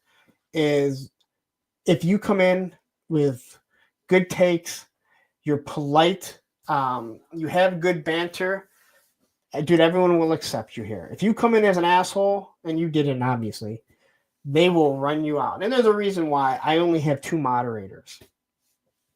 I have 2 moderators. Because we really don't get the yahoos. And also, it's easier than having 10 fucking moderators when not all of them know like what the host or hosts want. But anyway, I am truly going to get out of here. You guys all know that I won't shut the fuck up unless if I actually hit that button. So anyway, till later on today at 6:30 p.m. when I'm back live. Well, I'll see you guys then. So take care.